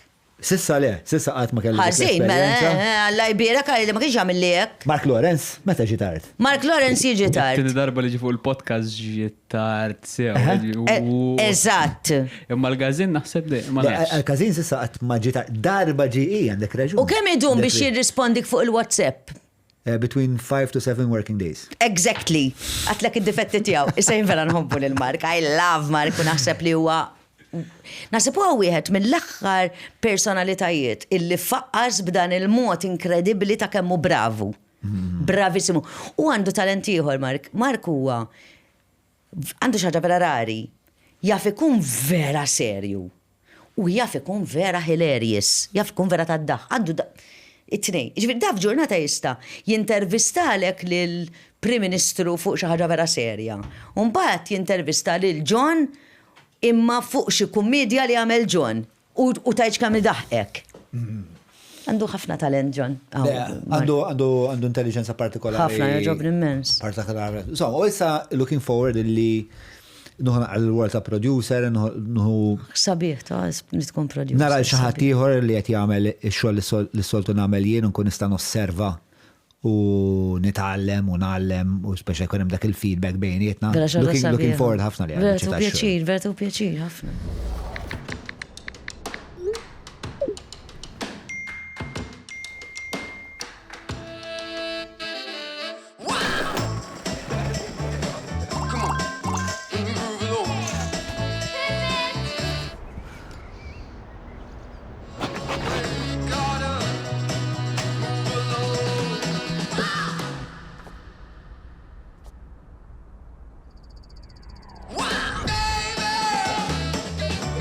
Meta kollox jimxi ħarir, affarijiet sbieħ iseħħu. Ordna l-Flexi Bundle tiegħek issa. Mela, Alfi Fabri. Alfi tal-ġen hi. Inti, kont taħdem fuq, fil-fatt il-programm ġen kien jismu? Ġen. Kif spiċċajt fuq ġen? Dak kont qed kelli 19, jew 18 xi ħaġek. U kont qed nippreżenta xi waħda mill-daw li l-jieli Maltin li kienu jagħmlu ġifieri back then f'Taslima ma kont. Probabli kont qed nippreżenta nkanta nisfem probabli kien nagħmel kollox għax taf inti bl-issib timla. U imma żon nippreżenta u għadda Alfi u nippreżenta. U nar l-Alfi. Kien se taqaf l-qalbi l-ewwel ħaġa għax inti immaġina fil-bidu tiegħek u tara xi ħadd presenter li vera popolari qed ħares lejk. U mbagħad saqsa biex jidħol backstage u daħluh ovvjament, għal ismaqni ma tix tibda tippreżenta ġen miegħi hu. Jinsibtu għat jitċajta, għatlu għeja. Għalli, vera ta' għalli għara, għalli tin il-number, għalli għadan ċempillek, aħna ma kenniex mobiles dak iż-żmien, imma kenna telefon fil-kamra, konna najdu. Ġifieri il-number privat tiegħek fil-kamra tiegħek. Niftakar di. U jiena d-damu sejċan pilli. Taf kif. U l-għada fil-għaxija, il-telefon konta d-dar, hello, Alfi. Mela, tista' tiġi għada? Għal-prezenta ġen. Għalfej kienet speċjali daqshekk. Għax inti tiftakar dak iż-żmien ma kienx hawn MTV. Jew ma kienx hawn MTV, Lider Malta, jew ma kienx hawn YouTube jew social media jew anything, TikTok, whatever li jeżisti kollox illum ma kienx hawn. Allura inti qatt ma stajt tara music video jekk ma tarax ġen. Kien l-unika programm li qed juru l-music videos. Inġu jekk inti ħarġet song ta' Michael Jackson u mux maġabuwiex fuq Italjan, biex tara tara ġen tibgħat ittra tgħidulhom tistgħu Alfi kellu di li jġib il-videos mill-MTV, eccetera, u joruhom fuq. Fil-fatti aħna ġen waqaf għax konna nafu l-ħajjitħol l-MTV. Għamil sens illi ħatamel program tal-mużika, tal-music videos meta għandek l-MTV jumbat u għafna. Konna nirċievu xi 3 kejjer daqshekk fil-ġimgħa, ittri. Ma kienx hemm emails. Madhom fiet inħossni xi Fil-ġimgħa? Fil-ġimgħa. Kienu jiġu bil-trak tal-posta. U mbagħad kienu kull ittra kienet tkun imżejna. Ġifiri kolla koluri u jipinġu dan. U konna namlu du competition tal-izbaħitra. Fil-verità, l-għal waħda li tiġbidla, kienx konna ċans naqrawhom kollha. Kienu kunem wis. Tant kienu kunem. Li lej l-axħar spiċċajna naħejna set. U l-set kien actually litri mal-art u mal-da li konna nirċievu. Kienu kunem wis. Imma waħda. U x'kienu jikdbulkom? Le, iktarek kienu kunu fans tal-program, kienu dak iż-żmien television kien b'saħħtu ħafna. Kien jew pereżempju jirdew xi music video. Allura pereżempju jekk jiena inħobb jinnaf il-Madonna, il-kard tiegħi tkun kollha bil-ritratti ta' Madonna, maqtuajn u Madonna miktuba sabiħ. Allura irċevejna ħafna ta' Madonna, mela aħjar nuru video ta' Madonna jew kien vera sabiħ u jpinġunna l-artisti, kien vera sabiħ. U l-rwol tiegħek fil-programm x'kien? Nippreżenta kont. Konna jiena Valerie Vella, l-ewwel programm tiegħi ta' Valerie. Valerie Vella dik li kienet ġili tippreżenta l-istrina. Eżatt, l-ewwel programm tagħna flimkien. L-ewwel programm li qatt tagħmilna mbagħad kbar bħala presenters mhux Majli Montezin. Kien hemm Natalie, illi kienet diġà tippreżenta minn qabel kienet iktar producer ukoll kienet iktar taf, Alfi u kien hemm DJ Brian James. Ma nafx tiftakru, twil ħafna kien. Ma sifx niftakru. Lisem nafu. Bravo ħafna kien dak iż-żmien kien bravo. U naħseb li dal-aħħar qed jerġa' joħorġra fix-xena. Ara konna qisu binnaħa DJs, jiena minnaħa clubbing entertainment, eccetera. Valerie kienet iktar tal-università. Konna tim tajjeb ħafna hekk. U tallimtek xi affarijiet minn dak il-programm? Tallimt ħafna. Isma' dik kienet l-ewwel darba li jiena bdejt nitħallas biex nippreżenta ċuċata. Ma kien jisu hekk l-ewwel darba. L-ewwel job fit-television. Eżatt. Job fix-xandir. U x'tallimt minnu? Ħanajdlek, l-ewwel ħaġa anka inti dakin moment tajjeb għalija illi titgħallem anka ftit produzzjoni. Jiġifieri jiena nut li kont ngħidu isma' nhar il-ġimgħa ħjoħroġ il-video ta' Michael Jackson għax rajta fuq xi magazine. Nistgħu nġibuh isma' biex nġibuh irridu 20,000 ta' film, għatibda tidra li jisma ma tistax tagħmel kollox possibbli. Tibda bdrajna ftit kena lil Martin Merċi għal l-lum għadu direttur, kien id-direttur. Allura beda jispjega li pereżempju isma' di tħarislem jew id-durxla u jew tagħmel xek jew ċertu klim tużaħħomx jew jinnaf inti kelli 19, ġifieri anka ma kontx naħsibha, naf pereżempju niftakar darba kontat Mariah Carey vera ma toġobnix. Xej u għalaw li u fimt so darbohra għajt Mariah Carey mux it-tip tijaj tibda tidra isma how to place words da xej li xorta tajda ma tajda b'mod tajjeb tajx kienu għalaw li ta' Mariah Carey tista' tkun parti mill-mod li inti forsi tinċita naqa emozjonijiet ukoll li tajt ċertu affarijiet. Ukoll imma mbagħad kellna wkoll pereżempju dak kien iż-żmien ta' bands Maltin. Limestone Kick, Ray and the Characters. U kien iż-żmien li bdew jagħmlu l-music videos. jiffilmjawhom. Allura U kellhom fejjuruhom issa. u kellhom fejjoruhom. Allura mbagħad bdejt nitgħallem nintervista. Imma wkoll jiena kont tfakkarni f'ħafna affarijiet. Jiena kont fan kbira tal-Limestone Kick. U somehow għamilt ħbib magħhom u spiċċajna krejajna dan il-fan club. Illi nies kienu jħallsu xi ħaġa fix-xahar. Le, fis-sena ma nafx kienx pereżempju 10 liri Maltin fis-sena ma nafx kemm. Imma aħna kull 3 xhur noħorġu l-magazine, jiġifieri nikdbuh, intervisti ma' Limestone Kick u nibatuhom. Wow. U kellna xi 15,000 taf dan il-fan club, jiġifieri mhux ċajta. Allura. Xi żmien u da. Le, vera. Mbagħad allura pereżempju se ħamlu kunċert hemmhekk jew ħankunu hawnhekk u fil-għaxija tmur kellhom il-garax il-Gżira, allura kont nimxija minn San Ġwana l-Gżira jagħmlu rehearsal u daw wieħed minnhom li konna miegħu nagħmlu Erik li konna miegħu nagħmlu l-fan club niddeċidu x'nistgħu nagħmlu x'nista' ngħidu lin-nies mhux se ngħidu how to tease them how to bil-fan club, ġifiri. U bat jekk hemm kunċert il-nis li huma members ħalsu inqas minn ħaddieħor, you know, it was actually huge għal dak iż-żmien. U manka minn hemm tibda titkellem kif tiktab partit. Kwalunkwe band Maltija li jkollha fan club ta' 15,000 ruħ. Imma l-Limestone Kick kienu kbar ħafna ta'. Hija mhux mhix kbira dak iż-żmien. Ma nafx jiena speċta ma nistax nimmaġna lillum xi ħaġa bħal di tista' tiġi fis-seħħ. Għaliex le? Ma nafx naħseb illum forsi wkoll għax hawn iktar. Ma żomm. Aiden mela konċerti. Qatt ma prova jagħmel fan club, probabbli kieku għandu fan club kien ikollu iktar minn 15,000. Jista' jkun. Inti mhux biex indawwara fuqek, meta kont bin-No Blink Show. Taf x'following kellek? U mhux tox prova tilaba tal-dan. U le ma differenti juna. Le mhux differenti. Jien għandi t-tifel u raġel tiegħi jafu kull kelma li kontajt.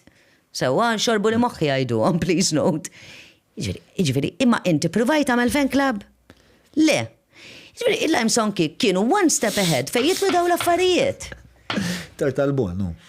Le, tort tiegħek. Ma jrid jagħmel xejn. Le, ma għadek tista' tagħmilha.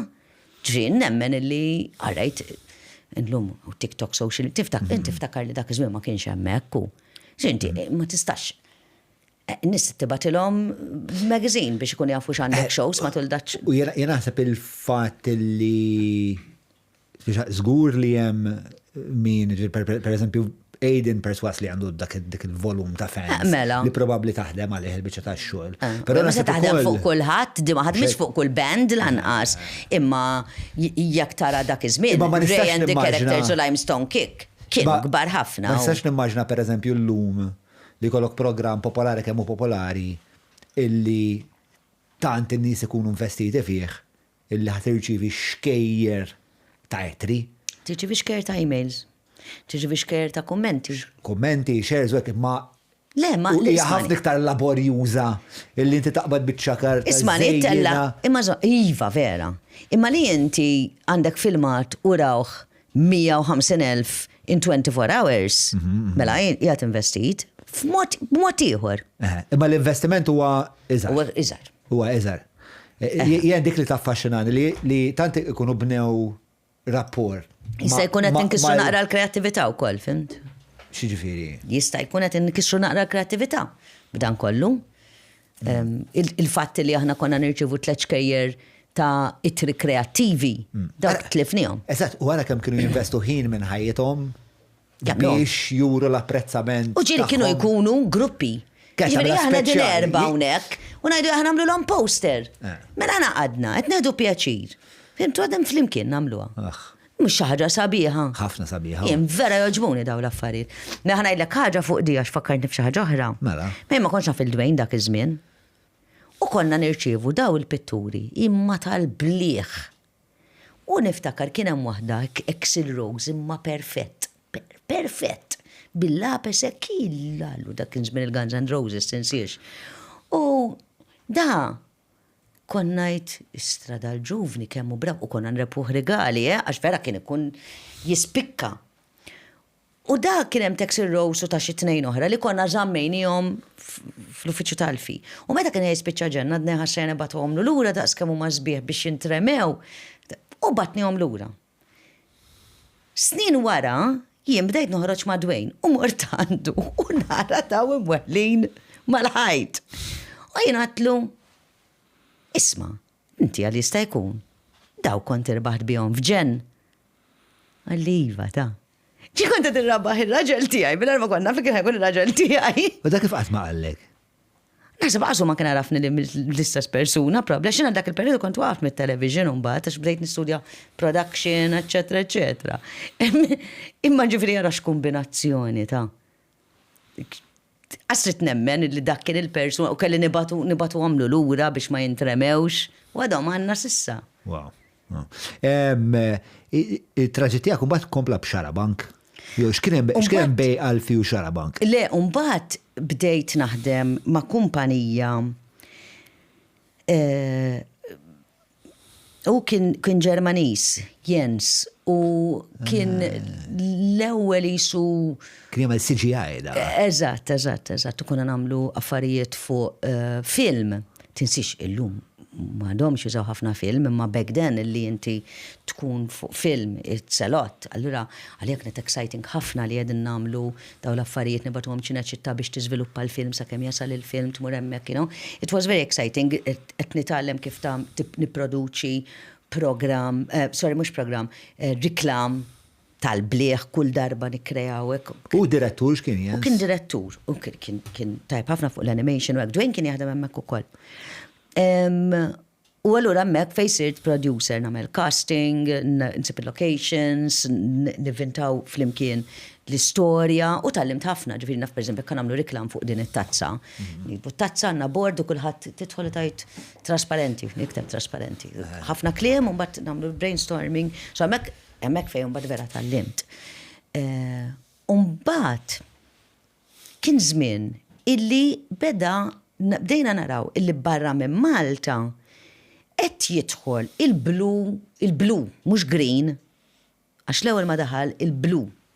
Bħal meta ngħidu blue screen jew blue. U kellna din il-kamra kbira u għadna okej nagħmlu blue screen.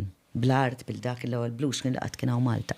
U għamilniha. U għadna issa rridu nagħmlu xi ħaġa fiha. U ddeċidejna li nagħmlu żewġ programmi. Wieħed kien jismu virtwali, ovvja. Ma tantx ħassibna fija naħseb dak li kien jagħmlu Bondi, kien Lui jipproduċi ma jġi filmi hemmhekk u kien kollu King, ġikul ma kien hemm is-siġijiet biss. U x'tib ta' programm kien? Kien discussion, imma bej 1-to-1 jew 1-to-2, ġifieri jew 1-to-3 l-iktar. U mbagħad għadna ma għandna dal-Blue Studio. Għalfejn ma nikkreawx u aħna għandna minnu tajb fis-CG, għandna dat-talent għax ma nikkreawx programm bih. Dak żmien jiena ma kontx nifhem ħafna kif mhux kif tagħmel programma okej, ma kif tapplika, kif tidħol. U żgħun konna kellimna nett għandna dal-programm u għalulna okej tagħmluh. U tawna sija programm. U dal-programm għalna naqbdu konna jiena Dwayne, persuna jisimha Ton u Dianes. Għadna ngħidu nagħmlu programm l-affarijiet li jogħġbuna. Għana x'inħobbu? Mużika, films, imma x'għandna nkomin? Films. Okay. Mux se nagħmlu programm noqogħdu nuru trailers tal-films. Dak jeżisti, qed tara trailer, mhux se ma tarah.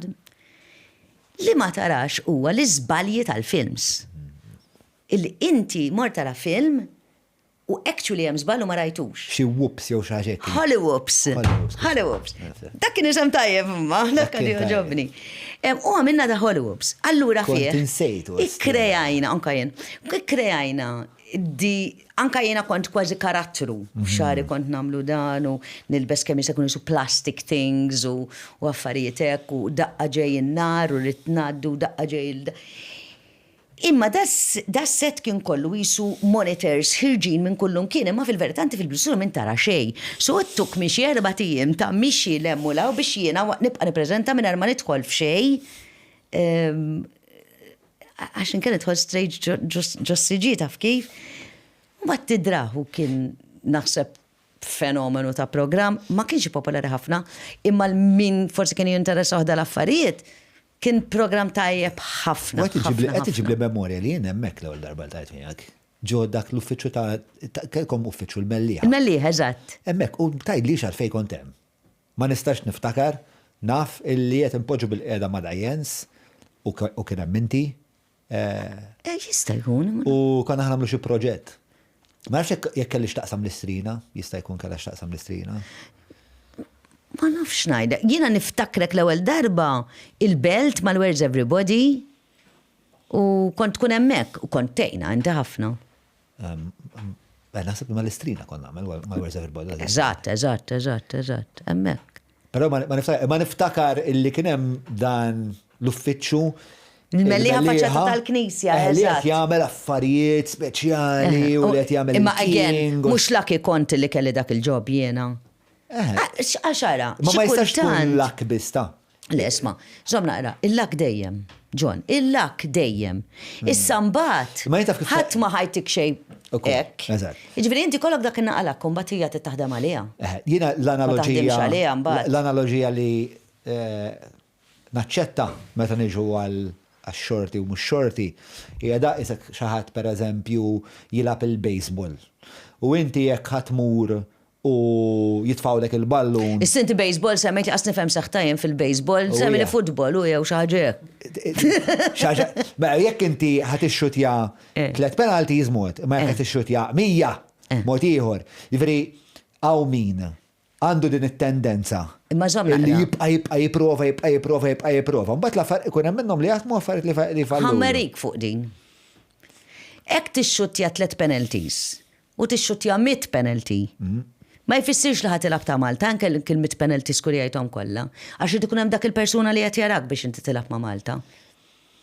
That is the luck. Imma iktar il-probabilità tiddetta illi inti iktar ma ħatixtri biljetti tal-lotterija. Le. Iktar għandek ċans. Ma naqbilx miegħek. Alla l-mezz. Iva, imma l-lotterija mhix xi ħaġa, lotterija differenti hu. Inti l-lotterija tissemmini, ma madonna kif għadek madok fi l-istess int. Il-lotterija u x-xogħol l-istess. Le, ġifri inti iktar ma tagħmel xi ħaġa frekwentament, iktar ma ħadd iċċansja xi ħaġa frekwentament. Mela issa noqgħod fil-kamra tal-banju. U kuljum noqgħod inkanta. Eżatt. U inti taħseb li xi ħadd se jgħidli ejja kanta miegħi. Angelaus kont se nasal għaliha. Mela, u ovvjament inti iktar ma ħadd tipprova u tinduna li fallejt, iktar dejjem ħadd tejjeb il-mod li ħat tippreżenta ruħek. Għandek żball taf kemm hawn min jaħseb li hu pereżempju kantant tajjeb u vera mhuwiex. Ejja, ma mbagħad m'hemmx kura li tkun. Ejja, taf li mhux vera. Taf li hawn min jaħseb li hu tajjeb u mhuwiex. Dajsni jiena ħammur inkanta, naf li minix tajba. Dan Kruger effect. Nixtieq li jiena tajba ta' ġifieri, nixtieq. Imma tittaċċetta realtà. Issa f'din il-ħaġa, f'dan ix-xogħol bħal sportiv, ħafna xogħol ieħor, dan naqalak tridu. Il-lak tridu. Jiġifieri jiena u inti, intqajna, mhux blak. Inti hemm aħna konti għatem qas tafal xi xi hemmhekk. Fimt? Issa, jekk aħna xi darba aħjar ma ngħid xejn, kompli. Imma żomm. Jekk jiena kon naħdem il-Mistra, mhux laki li kon naħdem il-Mistra, u ntemma kint għajt ma' Peppi. Lucky, għax kieku ma konċ nintaqa ma' Peppi u jista' jkolli l-ikbar talent li għandi, għax ħadd ma jkun raħ. So I was lucky. Id-differenza hi li l-lak biss ma ħadħu xejbija. Il-lak trida. Issa jiena tajtek ħaddi dik il-lak. Issa mbagħad taħdem. Imma tittaħdem daq żball biex inti tibqem fuq. Għax il-lak biss, forget it. Jiena nista' jiġi llum Spielberg u jgħidli ħanamel program ta' television u kombinazzjoni jara program tiegħi, kombinazzjoni ta' u jgħid tara diġà tkun il-lak li ra l-program tiegħek. Jgħid ħalli ngħid il-lenġi tagħmel program. Illa llu ħanamel program ma' Spielberg l program ta' television tiegħu minn Afrika Mutebla. Immur hemm u nitgħu Spielberg ma jien tajba. U ma nagħtix the best. Kemm ħaddum li dik il-lak kumbat. Għax ġurnata xi keċċini. Imma l-lak hemmhekk qiegħda. tittaħdem mbagħad, tittaħdem ħafna. Żgur li l-affarijiet iridu jissinkronizzaw, ma rridx nagħrfu dal-punt. Imma żgur li rridu żgur li inti trid tissinkronizza vera l-affarijiet irid biex inti ltqajt ma' Peppi pereżempju. Nġiblek eżempju. Dik kienet xi ħaġa li lilek speċa dik il-laqgħa. Għax jiena mbagħad wara li ħdimt ma' Jens, ma dal-Ġermanis li għatlek. Meta mbagħad kien hemm problema u spiċċajt bla xogħol, on the day ċempilluli minn Xarabank qaluli x'qed tagħmel għax kienu jafu li jiena qed nagħmel xogħol tajjeb għax Peppi kien ftakarni minn qabel, għax nies ftakruni minn qabel. Imma nagħtu każ. Għadek kif semmejt li b'dik il-lejla Maltija li kont qed tagħmel. Mhux lak li ġie Alfi Fabri jarani. Imma kemm il-lejla Maltija għamilt qabel li ma ġiex Alfi Fabri? Ma dik il-waħda kien. Eżatt, jiġifieri ir-raġuni kellek ħafna iktar ċans li ħajalak Alfi Fabri, jekk pereżempju qabel għamilt 20 lejla Maltija, u mbagħad number 20 ġie Alfi Fabri. ċans, all right. Imma li kieku l-ewwel darba. Hija ma tixħal il-bajtra taqaf ħalqek. Ma ġiex Alfi Fabri, mela fagit. Imma kieku ma ġiex, forsi ħajti kienet tkun totalment differenti. Fimt? Jew kieku ġi u jiena mort għala bibi bil-ħanamel. Li inti. I love you, John. Li inti, jgħet prova nipperswadik sawa. Illi inti, vera tajt li għandek da xorta da ferra, ma provajt. Vera stinkajt. Vera, għamilt affarijiet perswas li mux għet nitkalmu dwarhom f'dan il-podcast. Li ma kienux jidru l-iktar affarijiet glamorous u l-iktar affarijiet li kienu. Għasissa ma namel affarijiet glamorous għaxsab wara. Imma bajt għamilhom għax tħobbhom. Bajt it-tejjeb is-sena tiegħek, bajt għabba tara Raffaella Karata, fast pause, ma kienx hemm Alfi Fabri dak iż-żmien, imma l-fatt li bajt tinvesti. Ħadd ma jinnotak. Imma biex jinnotawk. Take care and nourish your body with pure, ethical, organic vitamins and supplements. Browns, empowering wellness by prioritizing your health. Mela, qabel ma nkomplu jina Wenġi, nixtieq għal darbora nirringrazzja il-kumpaniji li jgħinu dan il-podcast biex jagħmlu da kollu li nagħmlu, dawn huma l-Alberta, l-Garmin, l-ISS, nirringrazzja l-Pata Artisanal, il-Browns, grazzi kbira lil-Maypole, il-Melita, Wellbees.mt, kif ukoll e-cabs u l-Business Labs, min jixtieq isegwi l-iktar dibattiti aġitanti fil-pajjiż li qed isiru bejn il-Kazin u t-Times, insomma aħna fl-imkien ma' Times fuq il-Kazin, żuru l-paġna tal-Kazin, għafsu like u subscribe biex tibqaw notifikati. Aktar minn hekk, il-Patreons, intom il-leġendi, intom il-sinsla l-qalb ta' dan il-proġett, patreon.com/John Malija, jekk tixtiequ, intom ukoll tkunu parti minn din il-komunità. Għalħan komplu sa' jiena Wenġi. Tikollok ħarira tal-ak, imma mbagħad taħdem. Isma' semmejt li Xarabank, għedli fuq Xarabank.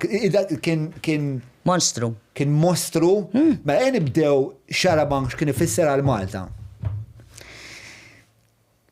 Ġenwinament l-ikbar program li qatt teżista u probabbli l-ikbar program li qatt ħajkun jeżisti. Għalfejn? L-ewwel ħaġa. Kien jirnexxielkom tagħmlu għad il-ħaġa kif? Mela, mhux se nieħu kredit jiena Xarabank beda qabel ma jiena bdejt ma' Xarabank, jiġifieri nies ta' qabli li kienu vera tajbin. L-ewwel ħaġa kien l-unika program fejn ġenwinament in-nies setgħu jgħidu tagħhom. Li dik kienet diġà kbira u li anka l-lum m'għandniex biżejjed. Ġifieri dik hija minus. Issa mhux dejjem li jgħidu n-nies mhux se jdaħlek fit-trabil, imma you take that risk. Però naħseb hemm żewġ affarijiet għalfejn Xarabank ħadem. Peppi, ġenju u n-nies li ħadmu f'Xarabank. It-tim ta' Xarabank għalkemm matul iż-żmien inbidlu n-nies, dejjem kellhom il-Peppi li jimmoldjhom għal mod tajjeb ta' kif jaħdem it-television. Peppi kien l-aqwa teacher illi qatt kelli f'ħajti when it comes li jiena nipproduċi speċjalment television kollox, imma speċjalment discussion shows jew talk shows, kif tistaqsi l-mistoqsija, x'tagħmel fejn tħares fejn tpoġġi jdejk, jekk tidu xibki tpoġġi jdejk daqsxejn mqar fuq spaltu. You know all these tricks. kif tinduna li persuna jafħa jitfak daqxej il-bot u kif ħaterġa teħdu lura. Kollox, pero mbagħad kien hemm tim ta' nies li bit-tajjeb u l-ħażin telqu ħajjithom għal xarabank. Mhux dejjem tajjeb. Għalfejn mhux dejjem tajjeb. Għax il-ħajja personali tagħna batet ħafna. Nasab ta' kull waħda minna, it was not always easy, u aħna konna niġġieldu ħafna bejnietna, pero għara minn barra jgħid ħaġa kontrina, ġifiri, jekk kien Abigail, per eżempju, uħtok kienet fit-tim miegħi ma' xarabank, ħalli mmur u noffendija u ngħidilha m'għandekx raġun u kif qed tqabbiżieli u jtgħidli l-istess u toffendini. Però ma nismax il xi ħadd li mhux jgħid fit-tim ta' xarabank jgħid kontra Abigail u ma nollieħx ta'. Jiġifieri aħna kellna mħabba kbira lejn xulxin u għatanna. Ġifieri r-rispett li hemm lejn in-nies li ħadmu f'xarabank, jisu kien hemm dal-bond. Dal-istress li qed fuq il-ħajja privata, kif kien jippreżenta ruħu? Aħna konna. Dak iż-żmien ma kontx naħsebha. Illum ngħid aħna konna jisna kalt. Il-Where's Everybody. Il-Where's Everybody kollu mhux xarabank biss. Li ma kontx naħsebha, ma norqdu hemm. Normali li tiġi fl-4 ta' filgħodu ssib in-nies bil-piġama qegħdin jeditjaw jiġru lemmu law u nibdlu l-programm normali. Ġemma ta' ġimgħa ma tmurx id-dar, imnalla kellna xawer. Min jaf kemm li bisna ħwejjeġ millum għal għadax m'għandniex iktar ħwejjeġ nilbsu. You know?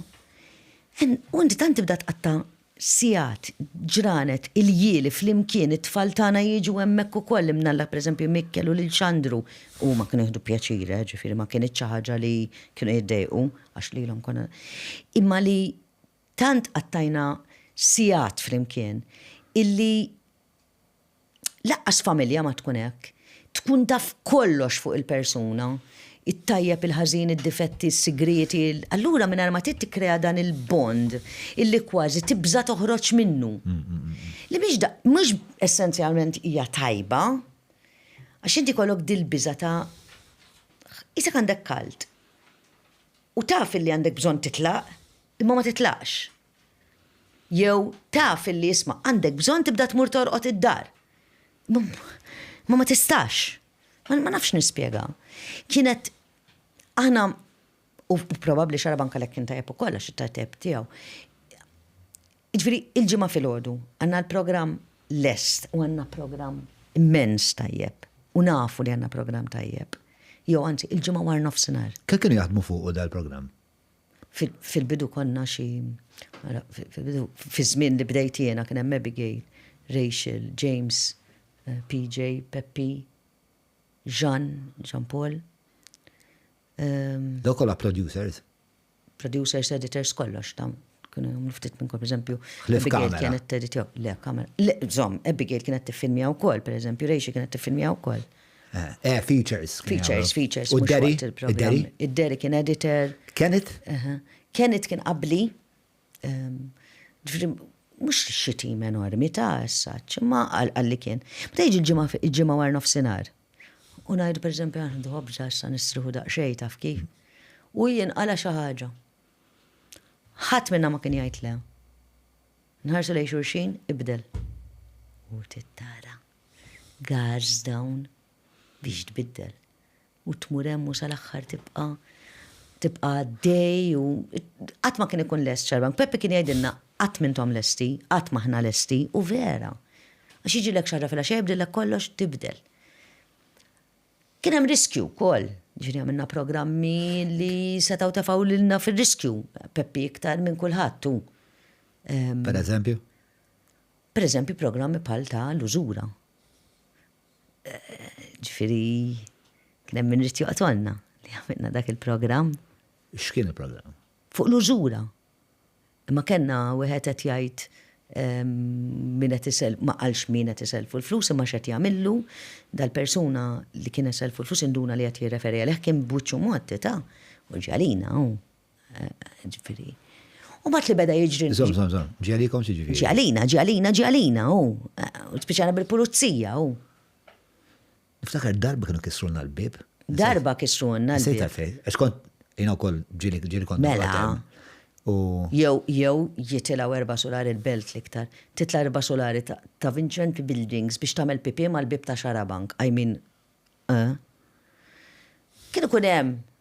Fil-bidu, per eżempju, anka l-ġenitori tiegħi meta tagħhom waħda ma' Xarabank mhux li kienu daqshekk happy bija, għax kienu jafu li jismaħna ħan irriskjaw.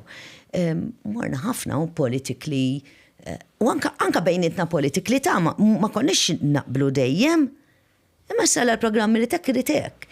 Imma anka bejn, u dak kien sens kien tajjeb ukoll li aħna ma konniex naqblu, aħna mhux se ngħidu hekk Ġoni jgħid l-aħdar tajjeb, kulħadd se jgħid l-aħdar tajjeb. Jekk jiena nemmen illi l-isfar tajjeb, jien ħanibqa' ngħid l-isfar tajjeb u ħadd ma ħajdawarni la Peppi u la ħadd. U Peppi l-istess. Kellna opinjoni differenti u forsi għalhekk kien ikun tajjeb ukoll. Anka t-timijiet li ġew warajna. Ġifieri mhux aħna biss. Għalfej kontu daqshekk kommessi? Għalfej tiddiskrivi qed kalt? Ma nafx għalfej, ma nafx kif tħallna daqshekk gripi, ma ġenwinament ridna li Xarabank kun tajjeb. Ġenwinament. Għana at a point konna. Il-mistoqsija għalfejn kien jinteressakom daqshekk? Għax ridna li Xarabank kun tajjeb. The best. Like, li ħadd ma jlaħħaq miegħu, li xejn ma jlaħħaq miegħu, li niddiskutu kull ħaġa anke kien qalazzija qabel il-programm milli jekk sibna din l-istorja, l-eċitament li ġibt storja ġdida, l-eċitament li għamil ħaġa differenti. X'inhi l-aqwa ħaġa li qed tagħmel Xarabank? L-aqwa ħaġa li qed tagħmel bħala programm jew bħala programm li ta' ċans li n-nies jitkellmu. Dik hija l-aqwa ħaġa li qed tagħmel Xarabank. Li inti tista' tiġi u titkellem. Għaliex le? U b'mod tajjeb, illum in-nies jitkellmu b'modi oħra fuq Facebook, fuq Instagram. Ma llum naħseb illi qabel il-bullying kien isir ħafna fuq Peppi miskin. Illum Facebook huwa Xarabank ta' dażmien għalija. Illi n-nies kollha jistgħu jitkellmu, imma sfortunatament sar kulħadd ġurnalist. U kieku kellek tmur lura. Kenna responsabiltajiet ta' ġifieri ma konniex noħorġu storja jekk ma nkunux ċerti minna. Ġifieri niċċekkjaw darba darbtejn 3, 4, 5 imma każijiet bħal persuna li għat il-ħabs u nafu ċerti li m'għandux ikun il-ħabs. Persuna li qala xeba u nafu ċerti li ma kellux għalfejn jaqla xeba. Persuni darba kena l-istorja ta' 2 minn nies aħwa illi kienu msakrin għal aktar minn 20 sena ġo Kamra aw Malta minn missierhom jirrejpja l-tifla, jista' jkun l-tifla kella baby imma miet. Meta ntqajna magħhom l-ewwel darba ndunajna li ġieli kienu jaraw it-television għax jinraw il-Plili u l-Peppi għamlulna Ian, għax ma kinux jafu jitkellmu. They only knew how to communicate between them. Kienu aħwa, Malta tadi. Kif ma niftakar. Kenna din l-istorja. Kenna ġibna astronaut. Fimt, jinnaf, inqalat gwerra, marru għal-gwerra. Peppi ma kienx ħalla li l-nek. X'in l-iktar ħaġa inġusta li jgħidu fuq Peppi? Jaħarquni meta per eżempju jitkellem fuq l-immigranti, għandek dritt li tkun kontra l-immigranti, għandek dritt. Imma kemm ħaddum tisma' fuq il-mara tiegħek għax ma tagħmilx hekk u għax ma tagħmilx hekk. Jew kemm ħaddum tisma' għax ma ġibhomx id-dar. Ftit li xejn jafu li dak kellu immigranti id-dar u żammhom għandu. Ma kienx jiftaħar biha l-ħaġa.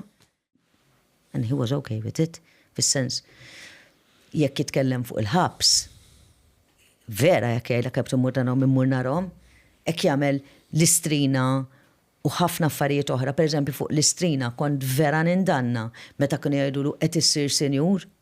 X'jiġifieri qed issir senjur? L ħaġa Peppi mhuwiex senjur. U t-tieni ħaġa Peppi qatt ma ħawammil mill-istrina. Taf li riċentament. Daw l-affarijiet kienu jaħarquni hu. Jekk inti ma tafx il-persuna, ħalqek. Tagħmillux deni hu, tagħmillux deni għalfej.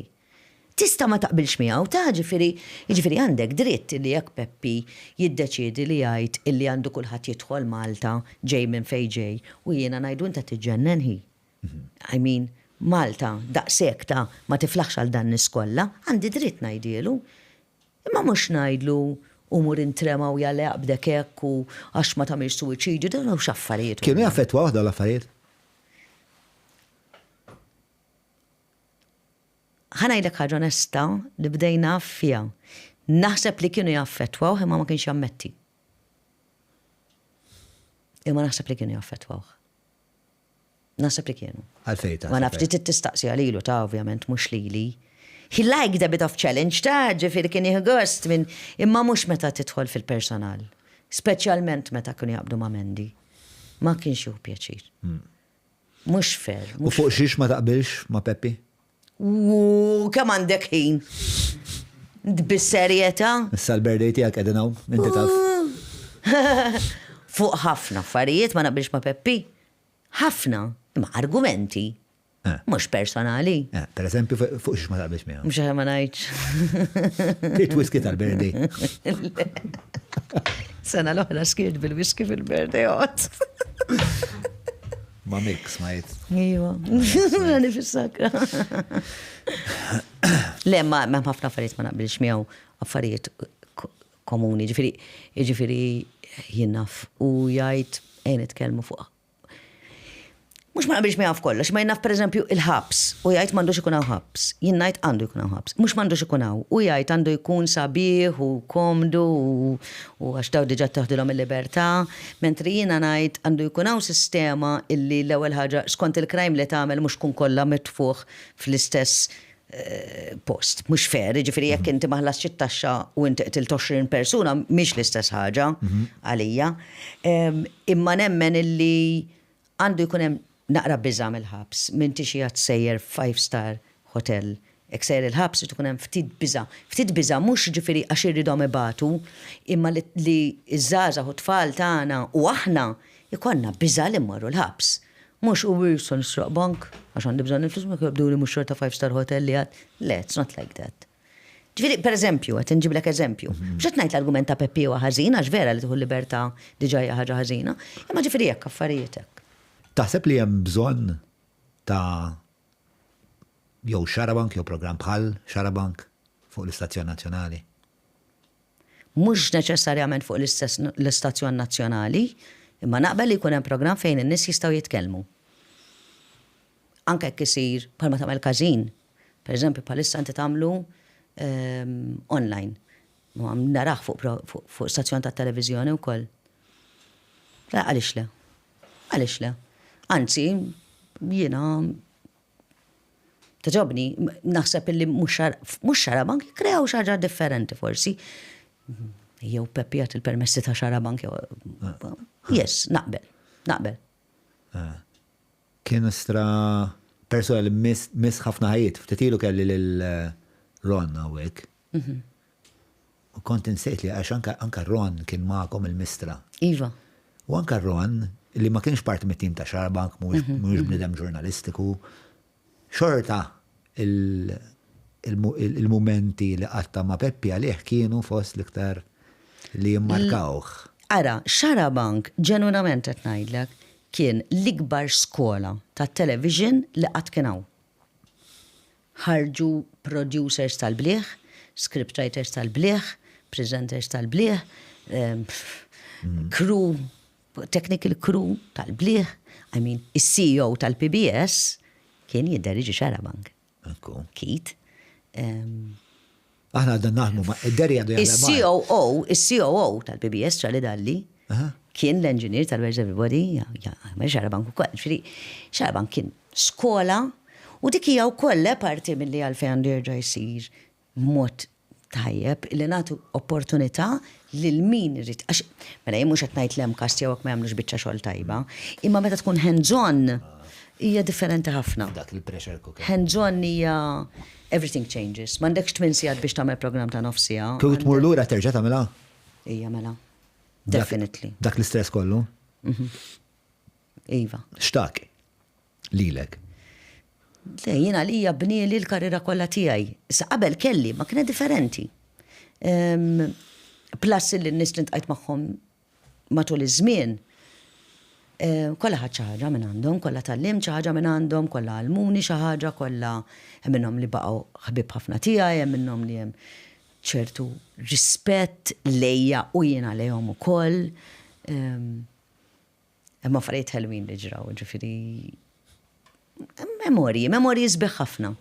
Ġifieri naf l-istress u naf li għatlek da kollu, imma I wouldn't change it for the world. Għandu break zaħir. Għatfadal li naqam mux ħazin xin saqsik. Madonna, tlek jinnajt ħafna. Għajn hopp nisma, hopp nistaqsi. Mela, bon, ħanblu break zaħir. Għafaza! Bibta tal-podcast kif edin għawek nishtiq nfakkarkom sabiex iżżuru l-paġa tal-Kazin, tafsu like, tafsu subscribe għax nwedukom li l-Kazin din is-sena se jkun l-iżjed pjattaforma ta' dibattitu f'Malta, eċitanti, ħilsa, kritika, riċerkat. So għana fimtuħ il-punt. Morru, għafsu, like, subscribe. Ciao. Mela, isma biex nalqu naqra din is-sezzjoni ta' is-saga ta' Xarabank. Idu kontu tagħmlu daw is-seminars. Ija, darba fis-sena. Fis-sajf, flok neħdu break, għax ma kienu konna Xarabank. Konna namlu 3 ijiem 4 immorru tim kollu ġo hotel ġeneralment u nieħdu l-familja magħna. L-familja, like in-nisa tagħna jew l-irġiel tagħna u t-tfal kienu joqogħdu mal-pool u jieħdu pjaċir, imma mal-inqas fil-għaxija aħna nkunu qed naħdmu u fil-għaxija umbat niklu fl-imkien. Ma l-familja u anka l-familji, it was good u kollax inti l-familji jisir jafu l-xurxin, xaħna, konna vera ma' u din importanti li kullħat jafu l-xurxin. Darba minnom id-ġaċidejna li aħjar nġibu psychologist, għax konna overstressed, kolla kemm maħna, u ġibna psychologist u poġġitna semicircle u qoddimna. U kif qed ngħidlek aħna kollha konna nafu kollox ta' xulxin, allura ma kienx hemm dal-ħabi illi jisma' mhux se nitkellem quddiem dak jew quddiem dik, u kulħadd beda u qaltilna iftħu qalbkom. U da kulħadd jitkellem, biki u dan u tension. U fl-aħħar waqafna biex naraw din it-terapista kif ħatejna, kienet brava ħafna dik. U f'daqqa għadet tinfaqa tibki. Għaltina għat ma kont ma grupp ma'kom. Ma nafx kif nistanejnkom. Kella bżon terapisti wara xi satej maħna miskina. Gravi kienet. Gravi. Imma isma niblu ma xejta u kol dak iżmin kun. Żmien sabiħ xorta. Le, kifat li għat li nerġa' nagħmel bidu. Kieku Mik jidħol f'xaġa bħal di? Mik mhux forsi Xarabank imma meta jagħmellek 3 xhur la violent bil-kemm jorqod, jidder jiġi day and night, ma nafx fix xinġej u meta ġej id-dar, it's very stressful as well. U inti bħala ommu? Ninkwieta li, U xtajlu? Le ma nwaqfux. It's what he wants. Ma nistax nwaqfu. Ġili per eżempju, għaxen ninkwiet ħafna jien nibża ħafna mis-sewqan, ġuan jinqas insuq. Allura jien is-sewqan vera jbeżżani nibża li per eżempju jkun vera jienu jorqod jkollu xi accident, dawk la fajt jinkwetawna. Allura ngħidu per eżempju għax ma tippruvawx issibu per eżempju xi post fejn toqgħodu viċin biex għall-inqas taf kif minn l-isfel ta' Malta ma tix titla fuq ta' Malta l-fuq. Dawk l-affarijiet li jinkwetawni, imma l-bqija Mik huwa workaholic ukoll. Mik vera jaħdem. Vera. L-esperienza tiegħi miegħu tajba ħafna. U Xandru trabbew f'din il-ħajja u wara l-iskola dejjem hemm kellna kamra lihom flok jilagħbu bit-toys jilagħbu bil-kameras u l-equipment u allura talmu ħafna tnej bravi ħafna f'dan ix-xogħol. Kienu jibellawna kull kanna kbira wkoll. Da pereżempju fi żmien l-istrina Mik u Xandru għat-tifel ta' Peppi. Daw indaqs, żewġ tfal tal-tfal marġiel issa tal-ġen edukati, vera proud bihom.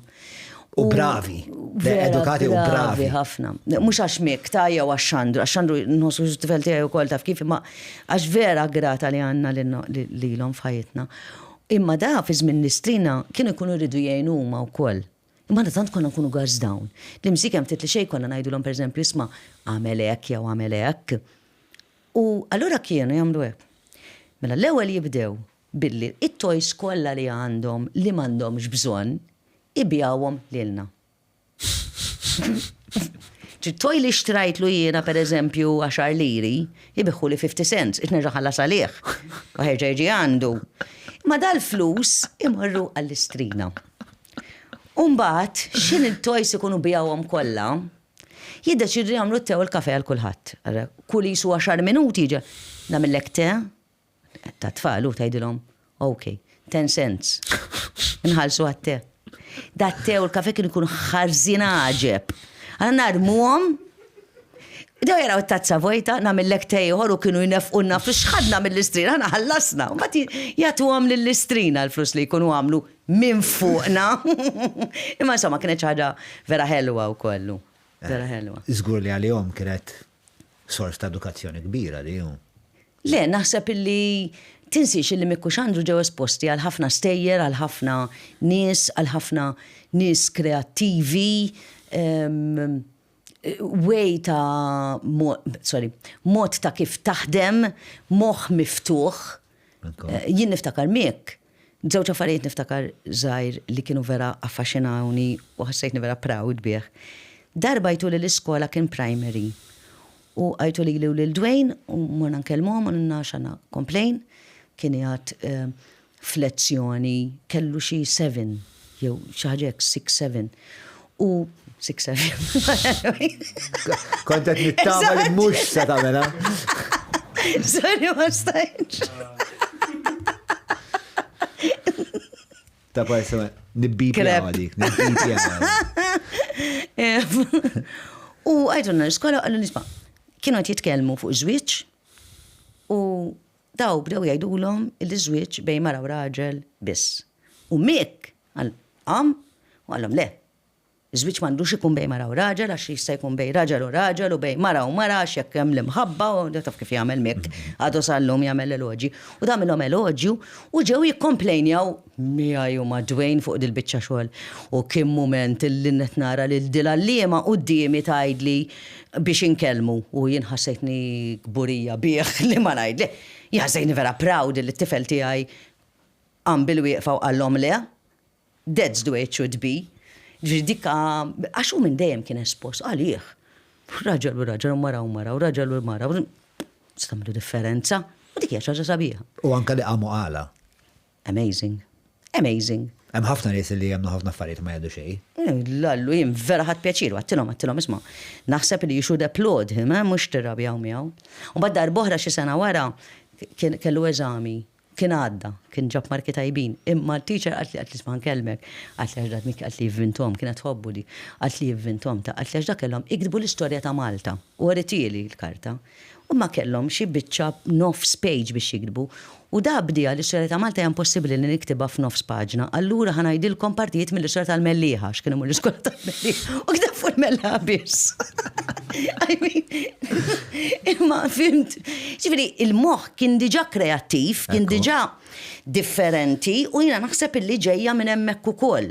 Mill-ħsibijiet li kena aħna, għax kemm il-darba anka konna nkunu, ovvjament mhux kollha, ma kanna brainstorming, jiena fuq is-sess, ma konx indaħluhom, imma kanna brainstorm fuq programm ta' sess, mhux imma kanna brainstorm nisema ħażin, sorry. Kif se nagħmlu sess illum? Imma kanna brainstorming fuq jinnaf xi ħaġa li għalina tajjeb li Xandru Mick kienu jkunu hemmhekk u jagħtu l-idea tagħhom ukoll, għaliex le. Kienu jkunu magħna wkoll. Kienu esposti ħafna daw l-ħsibijiet. Bla dubju, jiena kemm il-memorja tiegħi pereżempju nara l-missierijiet Derieġi il-Manuel. U inti taħseb illi huwa normali li hekk għandu jkun. Li inti għandek idea, qaqqat 20 ruħ u daw l-20 ruħ ħat ispjegalhom kif ħanamlu din l-idea. U inti l-fatt li tkun espost għal dik il-possibilità li lek tbiddillek il-perspettiva tad-dinja. Allora inti meta mbagħad tmur l-iskola u trid tipperswadi l-grupp ta' nies biex nagħmlu xi ħaġa. Jifhmuk, ġifieri, għax inti għalik dak li huwa normali għalik, mhux normali għalihom. Ekku. Kien ikollu minn dawn l-esperjenzi li qed tgħid inti ta' Mick l-iskola. U reċentament it-tifla tiegħi kienet grade 5 tal-grade 6 kien ħajkollhom ballu tal-grade 6 għal Valentine's u deċidiet li anke għandhom ikollhom ballu. U għalt isma' li jiena ħanorganizza ballu. Bis-serjetà, love it. Għattila qalbi, għattila x'inhu l-pjan. Għatli ħanikru għamlet partnership ma' persuna oħra fil-klassi tagħha, għatli ħanikru sala tal-Lukanda. Tela l-imlukanda, tela sma. Dik is-sala ħad iġik 3,000 euro. Mi feħġib 3,000 euro? Għalt li, mara, jek nitċarġjom. Faqa. U bdiet tagħmel il-mezz. Imma wasalna l-konklużjoni li jisma' bejn dawn l-20 ruħ ta' klassi jekk tiċċarġjom 15,000 euro per eżempju, mhux se tasal, mhux se tkampa. Tela m'hemmx tagħmel. Fis-sens, jien naħseb li l-konversazzjoni ħad intemm hemmhekk. Xi 5 ijiem wara qed ngħidu nhar terba u l-ballu kellu jkun nhar ta' ġimgħa. Nhar terba qalt li ħajsir il-ballu. Jiva ħajsir il-ballu. Qalt li għax ċempilt restorant. Jew ċemplu restorant. Qalt li perswadejthom biex ituni kamra fir-restorant għal satej. U ħad iġina 15 euro kemm għat li inti li aċċettabbli li jħallsu. Tifla ta' 9, eh? Għajdli. Ta' 9. Għajdli xi ġmiel. Le, ovvjament. Għajdli xi ġmiel. Ma jkollokx bokka. Mhux hekk.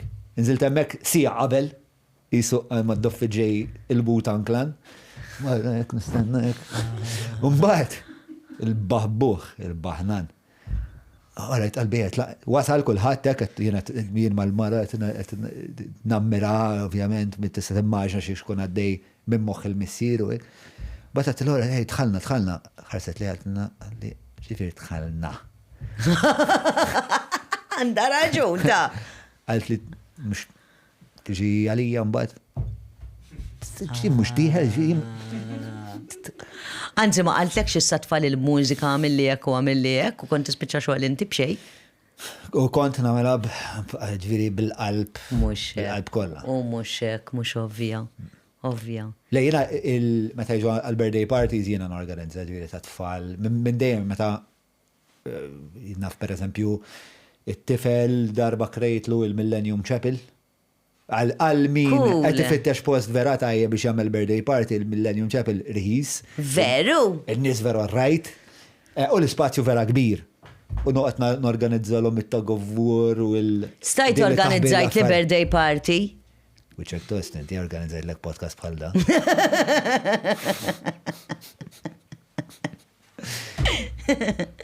Lura għal-Angel House. Angel House, ovvijament inti għamilt ħafna intervisti kon parteċipi fihom, kon intervistajt inti kon producer. X'in differenza bej intervista tajba u waħda mhux daqshekk tajba? Mill-ewwel tinduna. Waqt li tkun qed tagħmilha tinduna. Mill-ewwel. Meta persuna ma l-ewwel mistoqsija jibda tik ngħidu aħna taf li ġejja intervista tajba, allura inti diġà taf. U inti tieħu wkoll għax inti bħalma taf inti idealment dejjem tkellem in-nies qabel biex inti tkun taf fejn tista' tmur u fejn ma tistax tmur. Jiena ma tantx naqbel ma' programmi li jaqbdu jagħmlulek intervista den. Għax forsi jiena ma rridx nitkellem fuq di, għandek tkun tafa minn qabel, ma tpoġġix il-persuna skomdu, tifhem. Però mill-ewwel tinduna ta'. Għax inti l-ewwel ħaġa kiena ngħidlek kif inti John, u inti tgħidli sempliċi, u inti tgħidli tajjeb. U taqaf li hemm. Meta inti jekk tgħidli tajjeb ta' ma nixxingerger kellu ġurnata l-lum ngħidġa intervista tajba, ħajiftaħ miegħek. Jiġifieri mill-ewwel tinduna. Ġili kellek intervisti li tħoss li kienu plane crash? U żgur, kelli.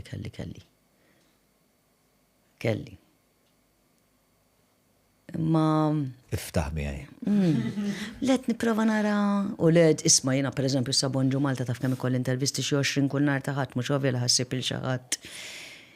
Li u ġieli ħasra taf xi ġri wkoll, speċjalment pereżempju f'Bonġu Malta, ġieli ssib nies li jkunu vera tajbin. Tkun kellimtom qabel ikunu vera tajbin. U mbagħad jaraw il-kamera u n-nies bum. Daqshekk dej blank out, ara inti tidvera tgħinhom. Għax tkun taf li huma tajbin. Ġifieri normali.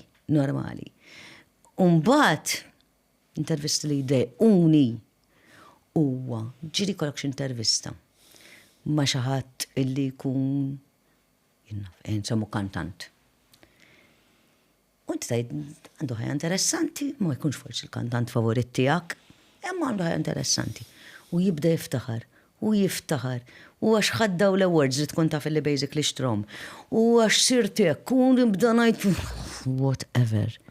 I mean, fimni, mbataw Malta. Taf kif, għaw Malta b'qajta, mux sessir. Fimt. Ġili konfrontajt il-xaħat li tħoss li kun qiegħed. Mux f'intervista. Mux waqt l-intervista. Le. Waqt l-intervista noqgħod kien bat ngħidu isma' taf li dawk l-awards per eżempju ħallas 1500 ta' mejdalja. Ngħidilha. U kont taf minn qabel għalfejn naf għax li l-istaqsawni biex nagħmlu wkoll per eżempju. X'inhi tal-awards? Le per eżempju jsiru awards per eżempju. Mux għot najt li mumma u li mumiex. Ma inti jgħidok isma, per eżempju, titħalla 1500 euro biex ikollok mejda għal 10 min nies u ħadd għax inti nominata. Ok, nominata. Un bat tajdilom, jek tajdilom per eżempju, ma fimnu billi nominata għan fuq 1500 tipo, batek ma nirbax, le, lim trid tirbaħ, lim trid tirbaħ. Lim trid tirbaħ. Le, not done. Hopefully mandomx jisiru daw l-affarijiet, għax fimt.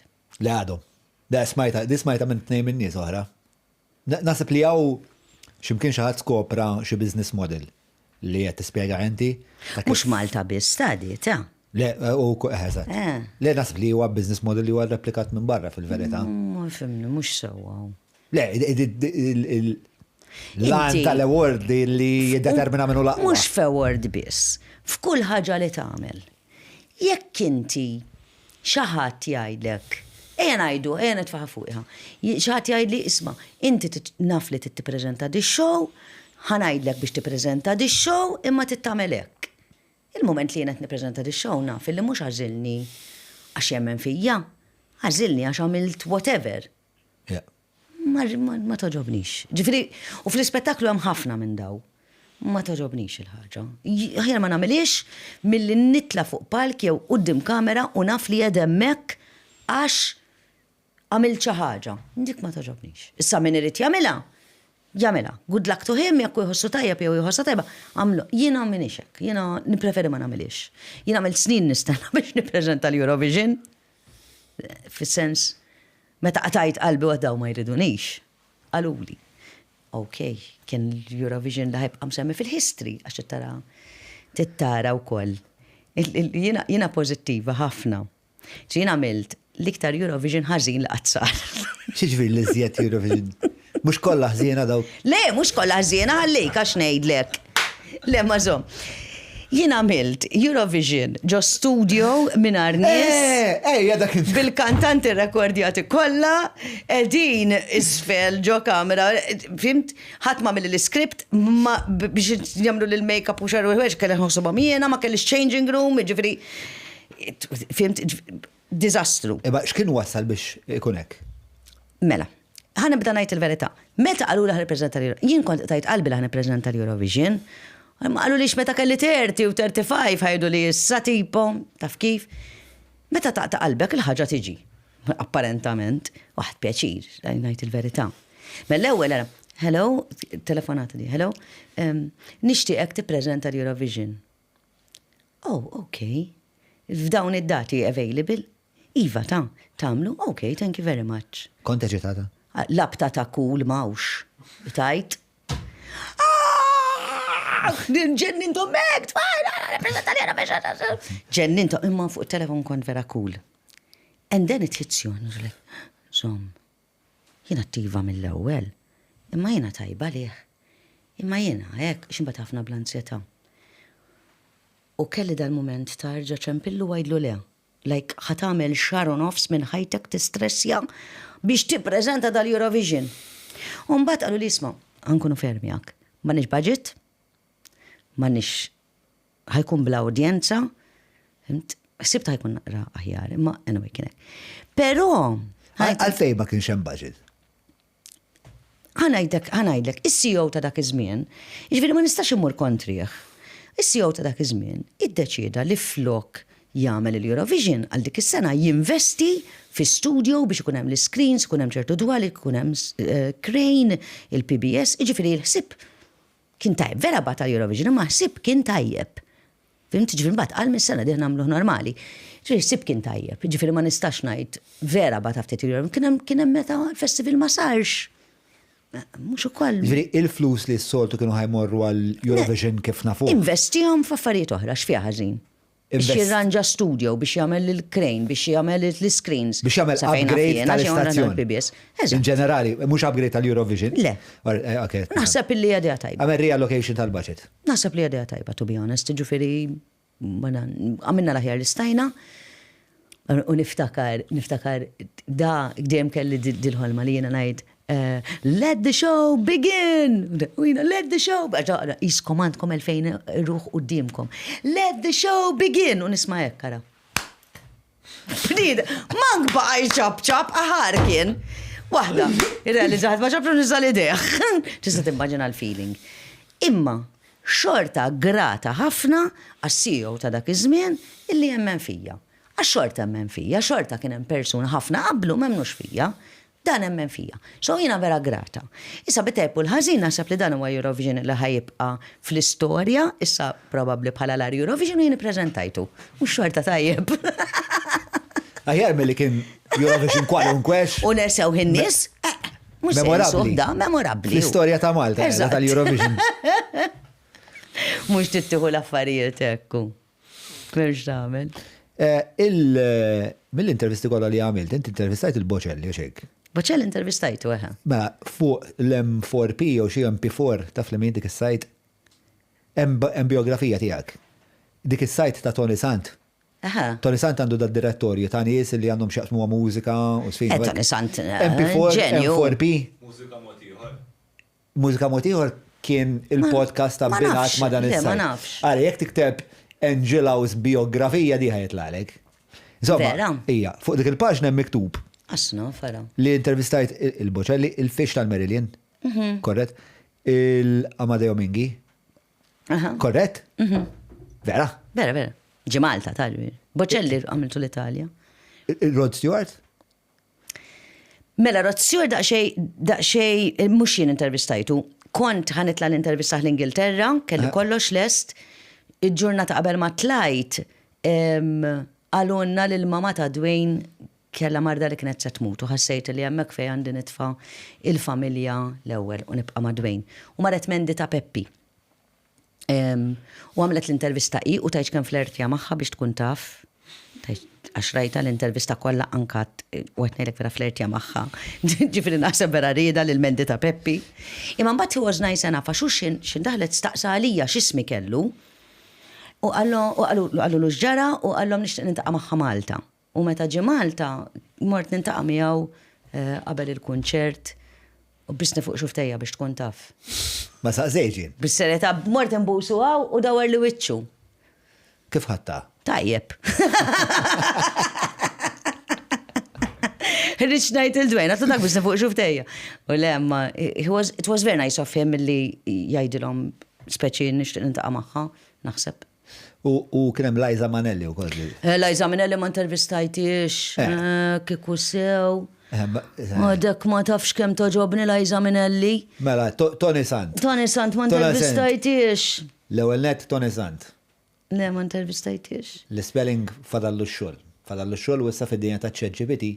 Imma, le, memx miktub Liza Minelli. Dennis Irwin. Dennis Irwin, Dennis Loda, u daw kolla intervistajtom. Footballers ġil intervistajt. Isma, minn dawn in-nies famużi li l-intervistajt. Minn minnom kien ħafna iżjed mill-istennejt u minn minnom kien. Għalik tarwet antipatku. Nibdilek bl-interessanti. Kien Marco Mazzini. Kien naqra nistanu za bullshitter. Bullshitter kien. Dejjaqni naqra. Għaluli li dak żmien mbagħad kien kellu xi problemi u hekk min intervistaħ xi nies wara jaqalu li ma kienx hekk, imma ma morniex tajjeb. Għalfej bullshitter? Dak ħadd il-Fabrizio Faniello miegħi u da taħsidi. Press l-Italjan u hekk, fint beda jkellmu bit-Taljan u Fabrizio vera right u taf, I mean down to earth, man, vera ħelu. U da għallu da s-sana melbiħin wadbu l-bahar. Għaddara fej għandek, ħalliħem, jek tittihdux, imma jina li għalli ta' meċaġak, għalla bdejna fuq ħazina mill-ewel, probabli mbat waqt li għet nintervista kont naqra arroganti jena xkont vera maħruqa li għamelek il-Fabrizio. Umbat fil-axija kalli niprezenta l-konċerti għaw u I refused. Ma jena tal-punt umbat. u ma morċ ġifiri. Imma orrajt ħafna kienu orrajt. Lejza Minnelli ma intervistajti xemma. Mort nara show taħħa, amazing. U minn minnon kienu orrajt ħafna?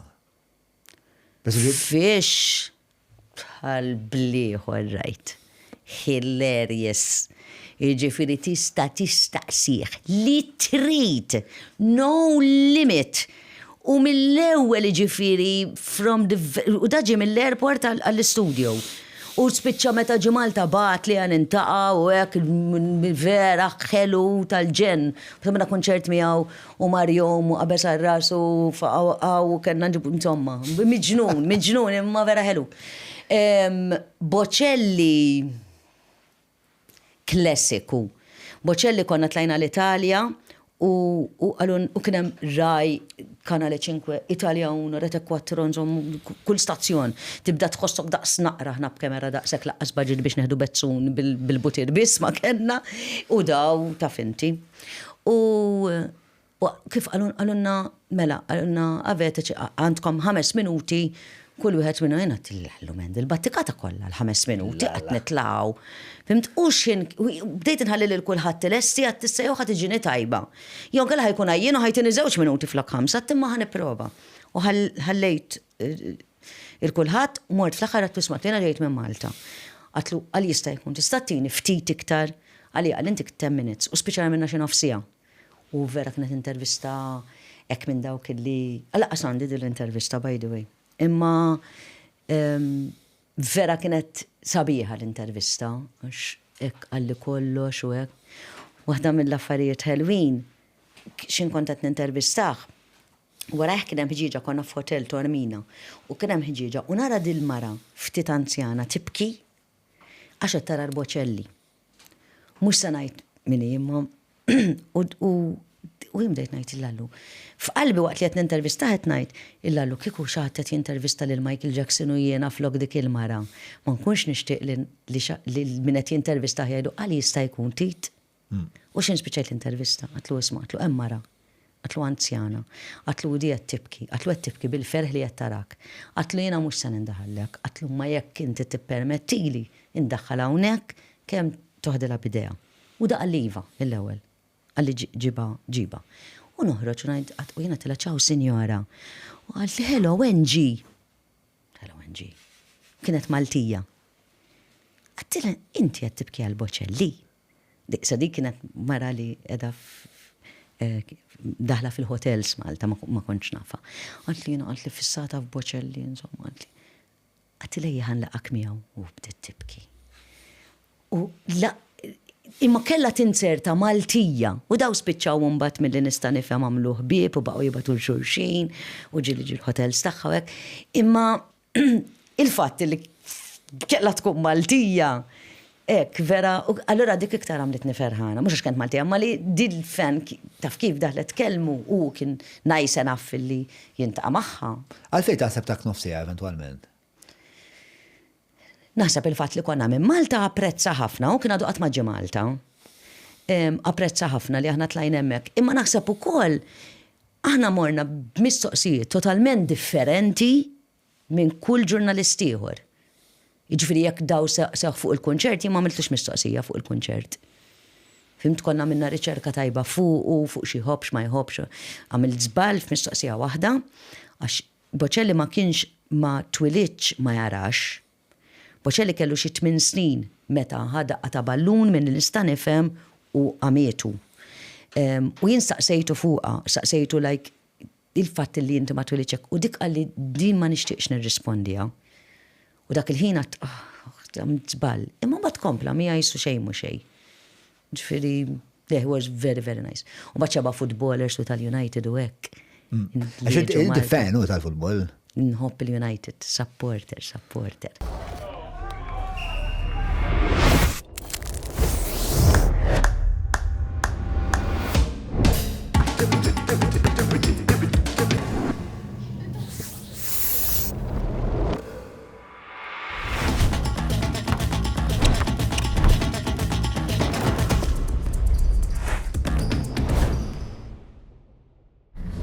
Kif huma l-footballers għall-intervisti? All right, li ġew Malta, ħafna minnhom all right, ħafna. Ġifieri they're fun u Dennis Lawley huwa leġġenda l-lummiet, leġġenda tal-United kien vera ħelu maċċilini għal-barbecue, kien sadat ngħidu kbir ħafna. Qatt ma kelli problema. Isma' middaw l-intervisti kollha. Tallim xi ħaġa fuq il-bniedem. Titallem minn kull wieħed, minn kull persuna. Ma tara patterns. Ħanejdlek xejn interessanti. Tara patterns imma skont ħaneħdu minn intervisti Maltin. Ngħidu minn intervisti ta' nies Maltin. Tara patterns jekk mis-South jew min-Nord. Il-mod kif ikellmuk. Pereżempju, qed naraf ħafna fattaligdi. In-nies tan-Nord jiġu ikunu naqra iktar kwiet jieħdulek bidejk u mbagħad jiġu jkellmuk naqra mbagħad januk. Tas-South huma iktar dik l-imħabba hekk differenti. Tibda tara dal-patterns differenti u mbagħad tara patterns differenti bej nisa li huma naqra kbar u tfajliet. Jiġifieri hemm jisu taqsamhom fi gruppi. Għax mbagħad l-individwalità hija ta' kulħadd. Imma tibda tara ċertu patterns f'ċertu affarijiet naf. Inti kont ukoll inti kont intervistajt dak li kien akkużat ma' Amanda Knox? Raffaele Sollecito. Mela, dan... Intervistajtu? Mux intervistajtu, da ġibtu Malta, intervistaħ kwinti minna program kien jismu Topic. U kien vera interessanti. U ġi minn ġurnata qabel, allura ħadd sibu ħriġtu, insomma, dawartu naqra Malta, u vera ġbitu hekk, xi darba nerġgħu nribuħran, għamilu intervistinti. Kienu għet minn iktar nies interessanti li għat intqajt magħhom f'ħajti dal-bniedem li għamel ma nafx kemm il-sena f'solitary confinement jaf illi ma qatilx il-persuna. L-affarijiet li għadda minnhom huma ta' barra minn hawn, li ħadd m'għandu jgħaddi minnhom. U llum bid-DNA u bit-teknoloġija kollha hija ċara li ma millix huma dak iż-żmien rridu jitfgħu fuq xi ħadd. Imma fost l-affarijiet kollha illi qalli, tajb li ngħidlek dan biex ikollu avukat tajjeb għandu miljun dejn, 1 million. Ommu mietet waqt il-każ. Enitu, għax tinsiex da dam snin, il-papa tiegħu reġa' żewweġ u dil-mara tant emnitu illi kienet lesta biħet kollox biex tgħinu. Ommu? Le, l-mara li mbagħad iżewġ missieru ta' wara. Għax meta tintaqa' miegħu temnu li dan mhux hekk. U ħanejdlek fiex emmintu l-iktar.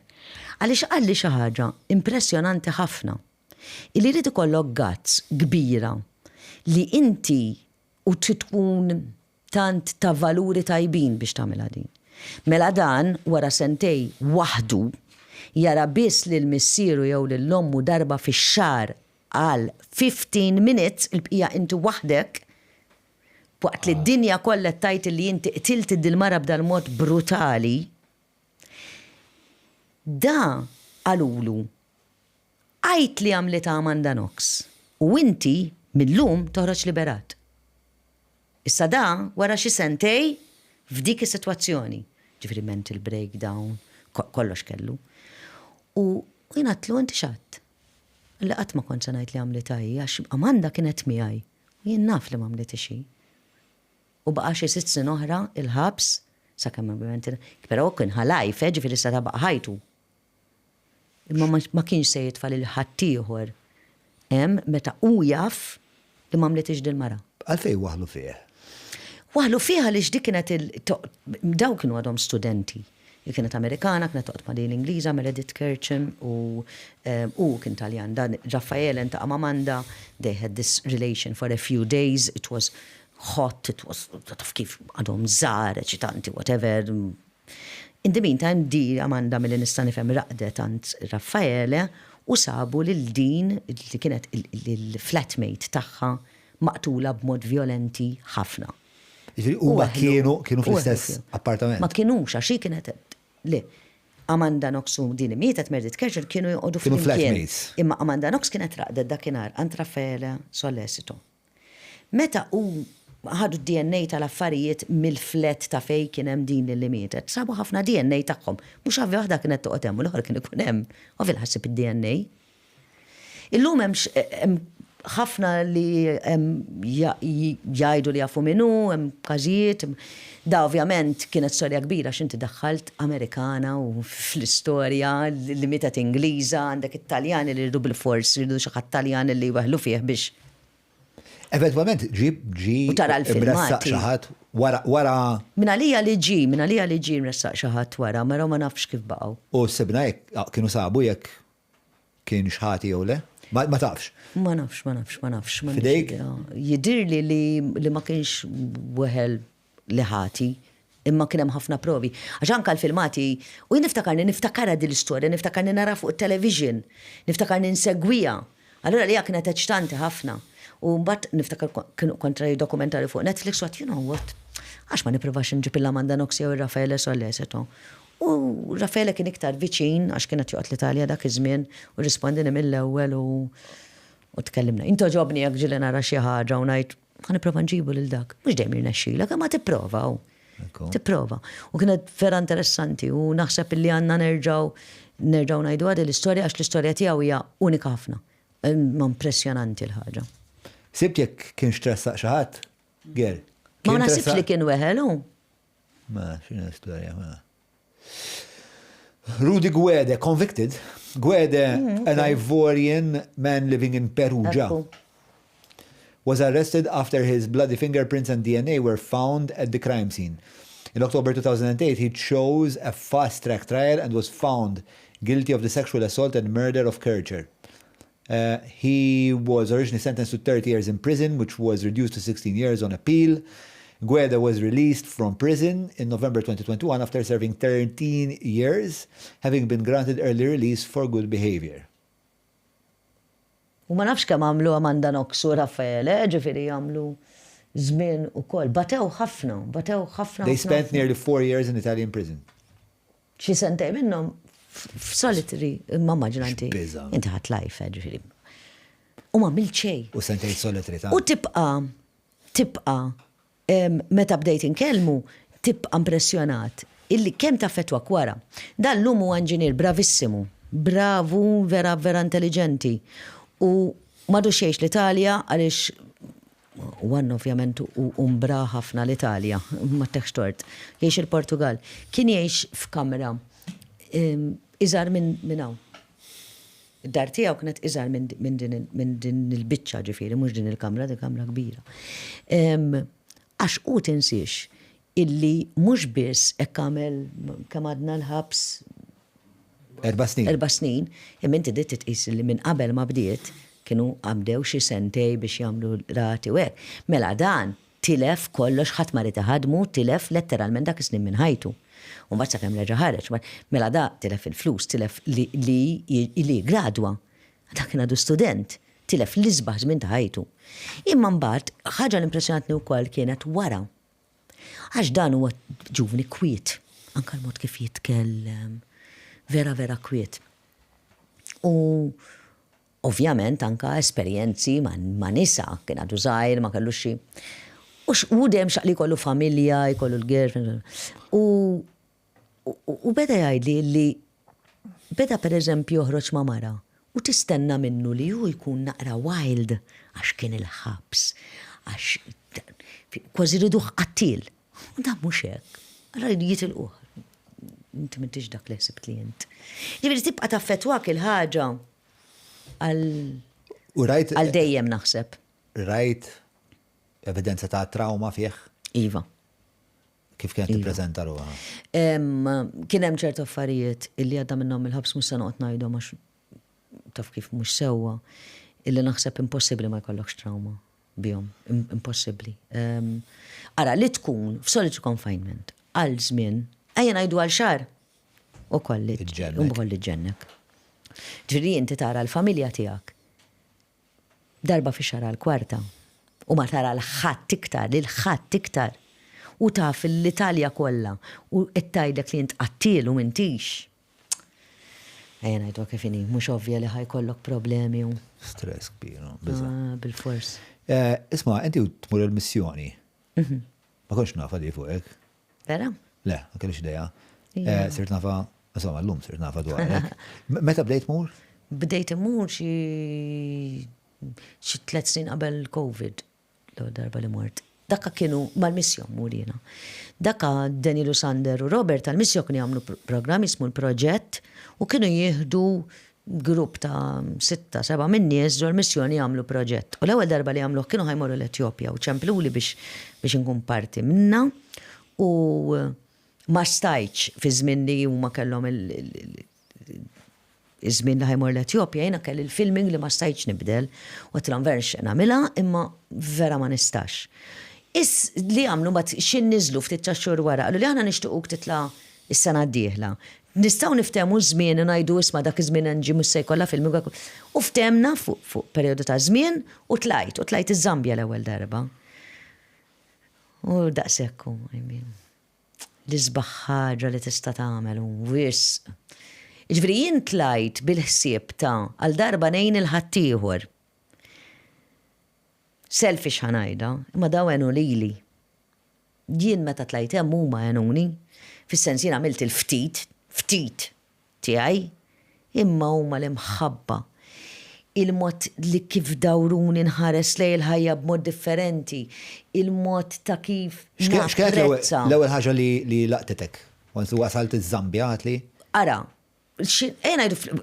Zambja l-ewwel darba. L-ħaġa li laqtitni hi li daw in-nies mejtin bil-ġuħ u m'għandhom xejn qegħdin jitqu jifirħu. Dik l-ewwel ħaġa, ma stajtx nemmen. X'kienu wassal għal dal-ferħ? Naħseb huma tant ma jafu xejn. Nibqgħu kuntenti. Inti meta tkun jiena ġieli mmur il-missjoni jgħiduli kemm nixtieq niġu bħalkom ngħidilhom please. Le. Ejjew f'mod aħjar milli intom aħdmu għalija ma tiġux bħalna. Aħna nies jisna rrabjat il-ħin kollu. U għax it-traffic, u għax dak qed isammar, u għax dik qed tajjat, u għax dak kien ħajidħol ġo fi iwa dejjem nirrabjaw, u għax tal-partit liħor, u għax tal-futbol liħor, u għax tal-festa, ma dejjem.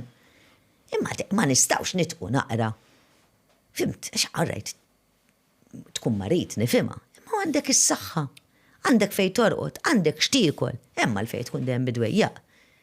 Issa jien probabli jekk kont u probabli ġiri nkun xorta bidwejjaq u bin-nervi, imma tinbidel ħafna. Dik kienet l-ewwel. Dik kienet l-ewwel darba. L-ewwel ħaġa li impressjonati kienet dik il-ferħ tagħhom. Il-ferħ u l-ferħ li tuki. Inti tħossu ġo fik il-ferħ li jaqsmu huma. U rajt batijiet ta' dar ritrat per eżempju, dan huwa da l-ħwejjeġ li għandhom, għax jiena għattilhom ara daw li b'simpulit. Da minna li kont Luganda minix ċerta ammu. Da huwa l-unika ħwejjeġ li għandhom ta' xejn iktar. I mean, rajt batijiet. Rajt tifel, baby, l-lum tiegħi ngħidlu għax nisponsor jien, aħna ngħidu naddottaw ġifieri mhux nġibu Malta, ma nibgħat l-flus għall-edukazzjoni u vera nixtieq nieħu l-opportunità illi nixtieq li kieku nies jgħinu għax 150 euro tibdel ħajja ta' persuna. Mhux se ġibuha, mhux se jkun responsabbli. Kif jista' jagħmlu? Bażikament missjo ikellmu lil missjo 150 euro fis-sena u ttieħ l-edukazzjoni kollha. Mela l-edukazzjoni ħajtlob tina l-link. Fej jistgħu forsi jagħmlu l-pagament. Jekk jitlu fuq il-Facebook tal-missjo u jiktbulhom mbagħad ituhom kollox. Qed nara Gary li diġà ħal nota. Li ħanagħmlu għal min qed isegwi bħalissa, ħansibu l-link aħna u nitfawha bħala parti mid-description u waqt li qed tisimgħu dal-podcast. Għafsu l-link mor u tfgħu 150 euro. Dan dal-bit morna ġo sptar. Kien hemm ħafna nies qed ibgħu sptar. Insomma, ma nistax ngħidu sptar, ġifieri kollhom kisser, kullhom kien diżastru anyway. Imma dak li għandhom imsiken. U nara mara b'gozz isu kutra gozz imma. U dattilhom hemmhekk hemm baby da ħajifga dal-baby. Naqlu li rridu nżommu hekk. U morret nistan nara l-baby u difetħitu naqra hekk. U jinħatqata, kien diktar baby, miskin ikraħ li qatrajt f'ħajti. U ikraħ għaliex, tant kien skanetru, dal-baby kien skanetru, ta' skanetru. Qatt ma rajt xi ħaġa hekk, għattilhom ma toffi dal-baby qed imut. Għallu li dal-tweled ġimgħa ilu, il-mama tiegħu mietet b'infection waqt it-twelid, infection. Malta tfejjaqa f'sekonda infection, ġvidi ma kellix tmut, imma di għademmek miskina. U mietet b'infection. U il-familja, il-missier, ovvjament, għax mietet l-om jaraħ bħala għandhom ċertu affarijiet li ma naqbix magħhom imma huma hekk seħta għall-familja lil dal-baby għal telqu u oħt l-om li hija fqira u hija marida hi wkoll ditu simu. Tiqas għandha flus biex tikoli, aħseb wara biex ikollha l-ħalib għall-baby għax inti tinsiex illi hemmhekk kulħadd jagħmel breastfeeding, daw m'għandhomx fimt m'għandhomx nfejxu l-ħalib. Allura di bdiet ittieħ ilma bit-sokkor. Da beda jmut u da t-tifel. Għallu niftakar kellimna l-midwife jienu Robert għadni l-asma. Da xis nistaw namlulu dal-baby, ħajmutek, għaltinna 2-3 days oħra jkun mejjet. Lemma nistaw nipruvaw nsalvawh, għaltinna fimni għanna bżon ħalib għal 6 xhur. Kemmu l-ħalib għal 6 xhur? Għaltinna 40 euros. 40 euros għal 6 xhur. Xofja l-ħatti jomlu. Għas taddilek minn moħħok illi ma t-jomlux u tajnijom 40 euros. U dal-baby jissandu 8 snin, healthy, jien nisponsorjaħ. U najdu l-baby tijaj jismu Blessing, kien jismu Orphan. Imma ġirit naqra biex jibdlulu ismu. U biex tara, ejja najdu mandekx 150 euro fis-sena biex tagħti l-edukazzjoni. Imma b'40 euro, inti salva baby mill-imut. Daqsek kull ma trid. Mill-perspettiva tiegħek tal-ħajja, x'inbidel? Naħseb l-iktar ħaġa li tal-limt hija napprezza dak li għandi. Jiġifieri jiena vera napprezza, jien napprezza kull ħaġa li għandi. U m'għandniex nistressja għax m'għandix hekk għax m'għandix hekk. Tal-limt ħafna ngħix. Jiena ngħidilha, it's not what I want, it's what I need. Għaliex what I want nistanajt li kolli villa daqsdinja bil-pool u bil-nis jaħdmu miegħi u jinnoqgħod irawħuli whatever, daw id-dreams whatever. Imma I don't need it. I need li kolli dar, żgħira li għandi kċina, bathroom, bedroom, m'għandux għalfejn kolli il-villa bil-pool biex inkun happy. Issa hekk għandi villa bil-pool, well and good. Imma I don't need it. Nobody needs it, ħadd m'għandu bżonna. Imma jekk għandek good luck to you, ġifieri mhux qed ngħid isma' m'għandux ikun hawn villel bil-pool. Imma jiena llum fejn qabel kont ngħid istra meta ħajkolli flus li jkolli dar sabiħa ħafna jiena. Meta fimt għax ma nixtrix television ikbar, għax ma naffordjax, għax nixtri wieħed daqs sinema, fimt daw l-affarijiet hekk ta' materjali ħafna, kont naħsibha ħafna. Illum minix hekk.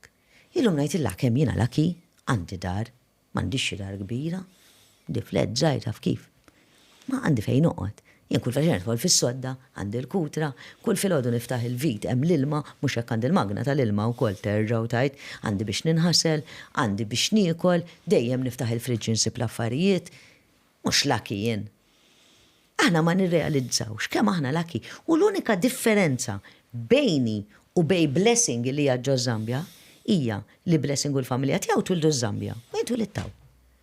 Il-bqija m'hemm xejn differenti. Assolutament xejn. I was just lucky. Again. Fimt il-luck għalija tfisser ħafna. Għax insajt twilit iż-Zambja u kont floku. Allura, ma tistax ma tgħinx, issa nifhem li mhux qatt jista' jgħin bl-istess mod. U nifhem, ġifieri jien nistgħu nibqa' immur missjoni għal sena għal kull sena jew nitlaq kollox fid-dinja u mmur ngħix hemmhekk u nagħmel missjoni mhux se nibda id-dinja. Forget it. M'għandek ċans, mwis dbatijiet. Imma jekk tista' tgħin imqar persuna ma tgħinix. Waħda. Ma għandek ċesbiet għal kif jistgħu l-affarijiet jinbidlu fuq skala illi barra minn Malta. F'dan il-każ. F'dal pajjiżi diffiċli ħafna. Għaliex ġdiet tiġi mill-gvernijiet hemm pajjiżi li huma sinjuri Imma l-gvernijiet hemm ħafna korruzzjoni u jaħasra jibatu l-ifqar fost il-fqar. Dawn huma nies li jibatu. Meta tajt pajjiżi sinjuri ġifieri. Ovvjament aħna ma narawx. Hemmhekk ovvjament ma nkunx għadha f'posti, mela ma nkunx għadha ferja sinjuri, imma tmur ferjas li huma sinjuri ta'. Inti taħseb li l-President jew ir-Re jew il-Prim Ministru ta' dawk il-pajjiżi, tafx kull villa jkollhom, tafx jkollhom, għax ġieli għaddejna minn ħdejhom u tibda tajt il-lallu, il-lami, u ma jżommu tagħhom il-familja u ta' madwarhom kollha okej. Imma xi ħafna korruzzjoni hu. Imma daw imsikan xi tidhom jagħmlu. Daw third world countries li huma vera diffiċli. U mbagħad biex u għalhekk hija importanti ħafna illi aħna jekk nistgħu nisponsorjaw it-tfal għaliex kif qed ngħidlek dawn il-150 euro fis-sena inti tibgħat tifel l-iskola mela diġà bdejt tibdilhom. Kif inti tibgħatu l-iskola da qed jieħu mhux affarijiet ta' akademja biss. Immet jitallem ukoll kif jinħasel, kif jasel snienu, kif forsi jiżra l-patata, kif għandu jieħu ħsieb l-annimali. So dan diġà titteħ futur inti. Issa jekk anke academically joħroġ tajjeb, bħal Malta mhux kulħadd ikollu l-istess. Allura dawn jistgħu jkunu l-futur tal-pajjiż illi jiġġieldu kontra l-korruzzjoni li jibdew jinbidlu. Imma rridu ngħinuhom. Jien mhux qed ngħid fis-sens ġibhom Malta. Fimt, possibbli jiena ma nistax nġib assista minn dal-pajjiżi minn mhux minn kull. Plas li l-volum. Possibbli ġib il-kbir u lew għandhom ikunu anke fil-affarijiet tagħhom ukoll m'għandekx toħodhom minn mal-familja ma tgħinhom. Imma tgħin. Jien pereżempju meta mort l-Indja mort f'orfanatroffju tal-bniet. U kont naf li dawn il-bniet kollha probabbli ħajjiġu b'arranged marriage, ma jafux il-min, ma jafux se jgħaddu minnhom, jew jispiċċaw prostituti. And it's so sad, mod inkredibbli. Kombinazzjoni f'dik is-sena 3 mill-ħbib tiegħi adottaw girls mill-Indja, adottawhom ma mhux sponsorjahom, ġabuhom Malta. Meta nara tfal, jien il daw il-ġenituri li ġabuhom ngħid il-lallu man, dit-tifla setat kienet prostituta ta' dit-tifla setat kienet imsawta. Inti ġibta u tajta ħajja, għara kemm isabiħa. Sedem mhux kħat jista' jagħmel hekk. Imma li tihom l-edukazzjoni. L-aqwa ħaġa li tista' kważi mhux qed ngħidlek qed tihom xikel. Imma l-edukazzjoni għalija hija importanti. Bqajt mur. Fej, kull sena mmur. Bqajt mur. Mhux dejjem l-istess post. Dis-sena mmorru fawissu suppost. Ma, mux, mela, immur f'postijiet differenti għaliex li għedin namlu fl-imkien mal-missjo huwa, immorru niffilmjaw kemm il-proġetti li għedin isiru mill-missjo, imma wkoll niffilmjaw każijiet, ġifri nintaqgħu ma' familji li għandhom bżonn, nintaqgħu ma' komunitajiet, pereżempju inti, immaġinak għandek komunità ta' 1000 ruħ jew 500 jew whatever, m'għandhomx ilma, jridu jimxu 3 sigħat għall-ilma daw. Lem u law fuq rasom, U inti għandek biznis u jistamillhom borehole, 5,000 jew kemm tiġi. U tajt l-ilma, għara kif bdiltilhom ħajthom mela f'daqqa waħda daw, apparti li qegħdin jixorbu l-ma tajjeb għax daw ikollhom żaqhom kbira. Taf biex dak ikunu qed jittiklu minn ġewwa ta' bl-ilma ħażin li jieħdu. Daw ikunu qed imutu daw tfal ta'. Imma inti tajthom ilma nadif mela frankajtilhom mill-infections mill-mart minn dan. Qed jinħaslu, qed jixorbu. Ara kif bdiltilhom ħajjithom. Aħna ma nirrealizzawx, aħna mmorru niftħu s-sink, ninħaslu, nixorbu, aħna ma nirrealizzawhomx dawn l-affarijiet. Ma nirrealizzawx id-differenza li tagħmel. Allura meta nitilgħu aħna pereżempju jekk nagħmlu ngħidu hawnhekk għandhom bżonn borehole jew hawnhekk hawn dawn it-tfal li mhux qed imorru f'dil erja m'għandhomx flus biex imorru l-iskola jew għandhom bżonn roti biex imorru l-iskola għax inti għandek oħra mbagħad hemm minnhom jimxu 3 sigħat biex imorru skola u jimxu 3 sigħat lura ta' hemmhekk m'hemmx dwal fit-toroq fidlam ċappa ta' riskju kbir ġifieri. Allora nifilmjaw, namlu daw il-filmati, mbagħad neditjawhom u mbagħad norwhom fil-maratona tal-missju. Fil-maratona min jista' jgħin u mbagħad aħna ngħinu lil dawk in-nies li nkunu orejna. Ovvjament mbagħad hemm il-missjonarji li jgħixu hemm ħafna Maltin, il-Pakistan, l-Indja, Peru, f'ħafna postijiet li jagħmlu biċċa xogħol inkredibbli u daw telqu ħajjithom għal kollox. Tajjeb sottolinjawek, xi xahar ilu naħseb, intervistajnieh Robert. Iva, rajtu, ivi. Kien interessanti ħafna, ġifieri ħafna minn dawn l-affarijiet li tajt Angie jekk jinteressawkom u tridu tkunu tafu ħafna iktar podcast sieħ fejn qed nispjegaw ix-xogħlijiet eroiċi illi qed jagħmlu l-missjo. U għal darb'oħra nerġa' nħeġġeġ il-biret jisma' dan il-podcast ħa nitfgħu il-ħolqa €150 l-lum il-ġurnata, €150 u min joħroġ u jofqaħħom fuq il-labejtnej, aqbżu għalek l-ġimma jekk hemm bżonn. U nagħtu daqqatit. Dinara per eżempju, din waħda mit-tfal illi sibna. Dik x'għandha fuq rasa. Dikka qed iġġor, mela, di kella satej sija il-bot mid-dar. Mela di timxi biha. Dik kienet ippakjata bil-ħwejjeġ. Pakjata bil-ftit ħwejjeġ tal-familja kollha ninħames aħwalhom mejta. U sibnija taħsel il-ħwejjeġ ġol lejk. Dawk mhux dik oħta taħdet l-isfar l-oħrajna din id-dar, baby minnhom waħdu kien.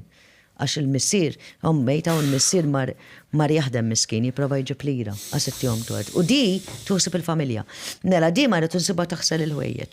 Umbat, f'dik sewa, umbat imxiet, tefat il-ħwejjeġ ġifiri, forsi li kellhom, għax ma jkollhom li għandhom fuqhom u oħrajn, u jibdlu minn.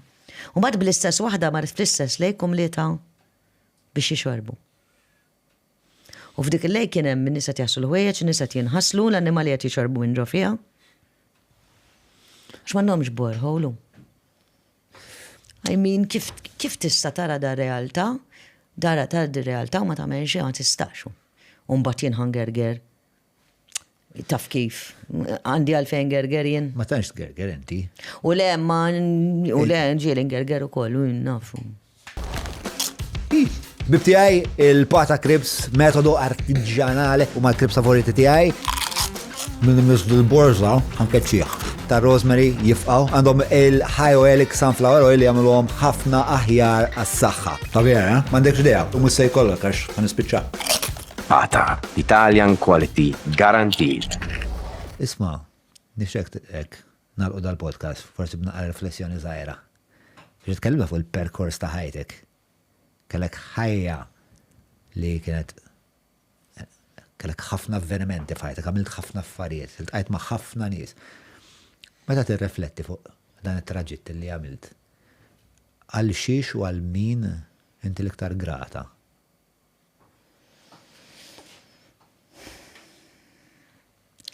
Ħan nistama daqsxej hekk. Ma jingrata għal kull persuna li ntqajt magħha f'ħajti.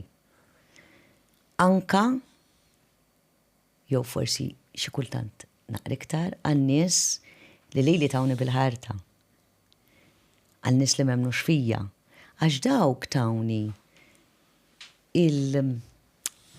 is-saħħa li niġġieled iktar. Kieku kulħadd hemmen fija, kieku forsi noħda relaxed.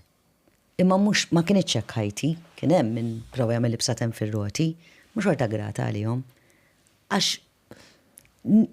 ituni sfida illi najt ħanorihom li nista' nagħmilha. Kien hemm weġġak verament bil-bsaten fir-roti? U mela ma kienx hemm.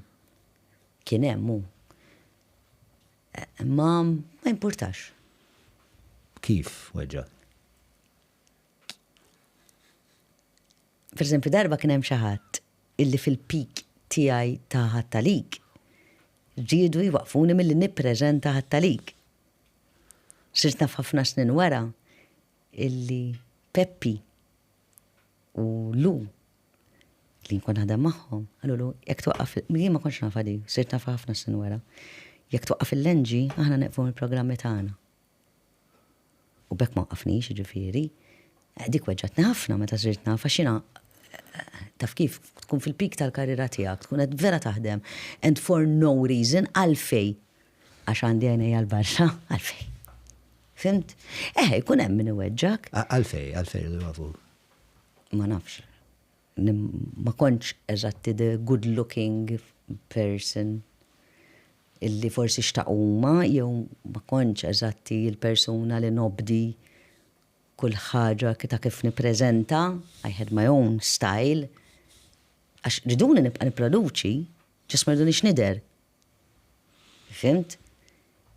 Da waħda minn Għatti konfrontajtu ħafna. dal-persuna? He knows. He knows. Unkellmu, kemm bżonn, mhux li kellimna ħafna, ma nkellmu, m'għandix problema. Għax dak ġan li nkun aħjar is-sena ta' wara. U koll kont aħjar is-sena ta' wara mhux ħabba fih biss, imma għax Peppi għallhom ħanuqqaf xara banka l-enġi ta' naqra pis fuq dak ukoll, ara naqra x'rispett dak. Ġifieri mhux hu għalieli, jien sirt nafa ma tħaddieħor u mort għatlu inti vera hekk, u l-min qallek. Tlu inti vera hekk, għalli vera. Għalfej qatt matli, għalli ma kellekx għalfej tkun taf. Għalxi ma għamiltix biex nintoġob miegħek, għamiltax nemmen. Għara, tista' ma tkunx grata lej dawn nies. Għandi ħafna nies u li ingrata lejhom. Fimt, u kollha, ġifieri inti mhux qed ngħidilek għax fiċċek taf kif jien. Imma inti bedek 20 sena u kont tirrepja u lallu kont ngħidha x'lirika tiktebha u kemm tajba. Lallu, tallimt minnek, konnu pjaċir, meta nitkellmu jiena u inti taf kif, kull persona intaqa' miegħu. Kollha jgħalmuk xi ħaġa. Dawk it-tfal illi rajna fil-missjoni, anka jekk ma tkellimx magħhom, bidlu il-perception tal-ħajja tiegħi. Kulħadd jibdlek. L-aħħar mistoqsija, dak il-birthday, 51. 21. 21. Plus 30. X'ixti għal-birthday? Xej. Ma mbatix minn daw l-affarijiet. X'tixti għal dis-sena? Ġenwinament, ħanajdlek l-iktar ħaġa li tweġġani bħalissa mhux fuqi, imma nweġġa li nara dal-gwerra għaddejjin bla sens ġasta xaħat tiddeċidi attakka pajjiż u rridu r-raġun. Mbagħad nara intervisti bih ikun pereżempju Trump illi jkun qed jiċċajta fuq daw l-affarijiet, dawk iweġġawni dawk l-affarijiet. Ma nistax nara iktar tfal fil-Palestina bil-ġenituri mejtin jew huma mejtin ġastax Izrael irdi attakol Palestina u what the hell, you know, I mean, dik li nixtieq, u kelli tgħidli x'nixtieq bħalissa, hemm ħafna affarijiet li nixtieq, anka jien hemm ħafna affarijiet li nixtieq immur l-Amerika fuq il-qabar ta' Michael Jackson hija ħolma li għandi, ma jekk tgħidli nażel inwaqqaf dal-gwerer bla sens, għax vera bla sens, illi għaw fid-dinja, kemm għalina x'anka lilna qed joħolqu problema. Angelos. Ikollu ngħid li inti vera communicator tajba, Thank you. Anki inti, ja? Nismaqat. Proset, vera. Thank you. Kienet intervista waħda minn dawk għal-qalbi ħafna. Jien vera ħadd pjaċir. Ftaħt ħafna miegħek, ja? Vera ħadd pjaċir. L-aħħar mistoqsija ħa nagħmlilek jien. Ara ma taqtawiex għax qed ngħidilkom. Jien taf li fen tal-Nobling Show hekk. Meta nerġanak fuq il-palk, mhux qed ngħidlek aqta' minn dali qed tagħmel, għax dan huwa tajjeb ħafna. Imma għandek talent illi inħoss li meta bniedem għandu talent, għandu jużah mhux jarmih u jħalleh fil-ġemp. U inti għandek dat talent, inti tikkomunika mhux bissek imma tikkomunika anka bil-kanzunetti li kont ikollok, kien ikollok inti. Trust me naf għax dwejn mek jafu kull kelma li kont għajt smajthom miljon darba u naf xi jfissru kollha l-kanzunetti tiegħek. Meta ħnerġanak fuq il-palk. Miex mistoqsija li nafem wieġeb, sfortunatament. Jien għandi. Tista' taħsibha l-inqas? Din l-istess. Għandi din l-istess. Jien naħsibha bħalek.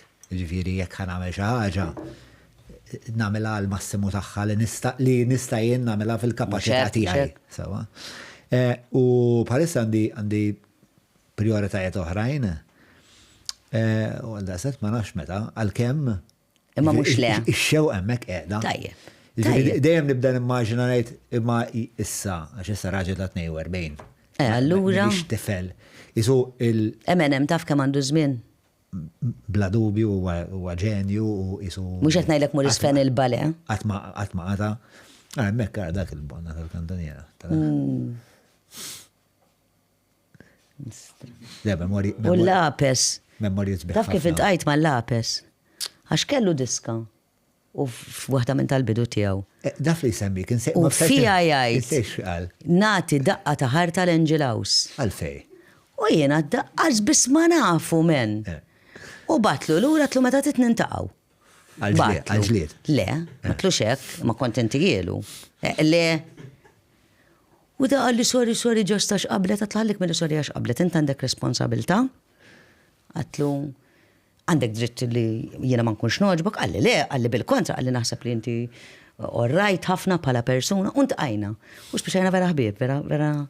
Fimt, imma dik hija responsabilta. Għax jiena kont mort il-belt, kien hemm xi żewġ titfal li kienu semaw il-lapes u kienu ħajtu daqqa ta' ħarta. Għal xej, għax il-lapes id-deċida li jiktebek. Vera nħobbu taġi il-lapes m'għandix problema miegħu. Imma ir-responsabilta ta' entertainer.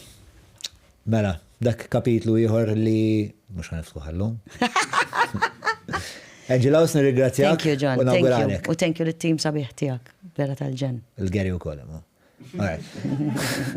Dalakom darba li jmiss.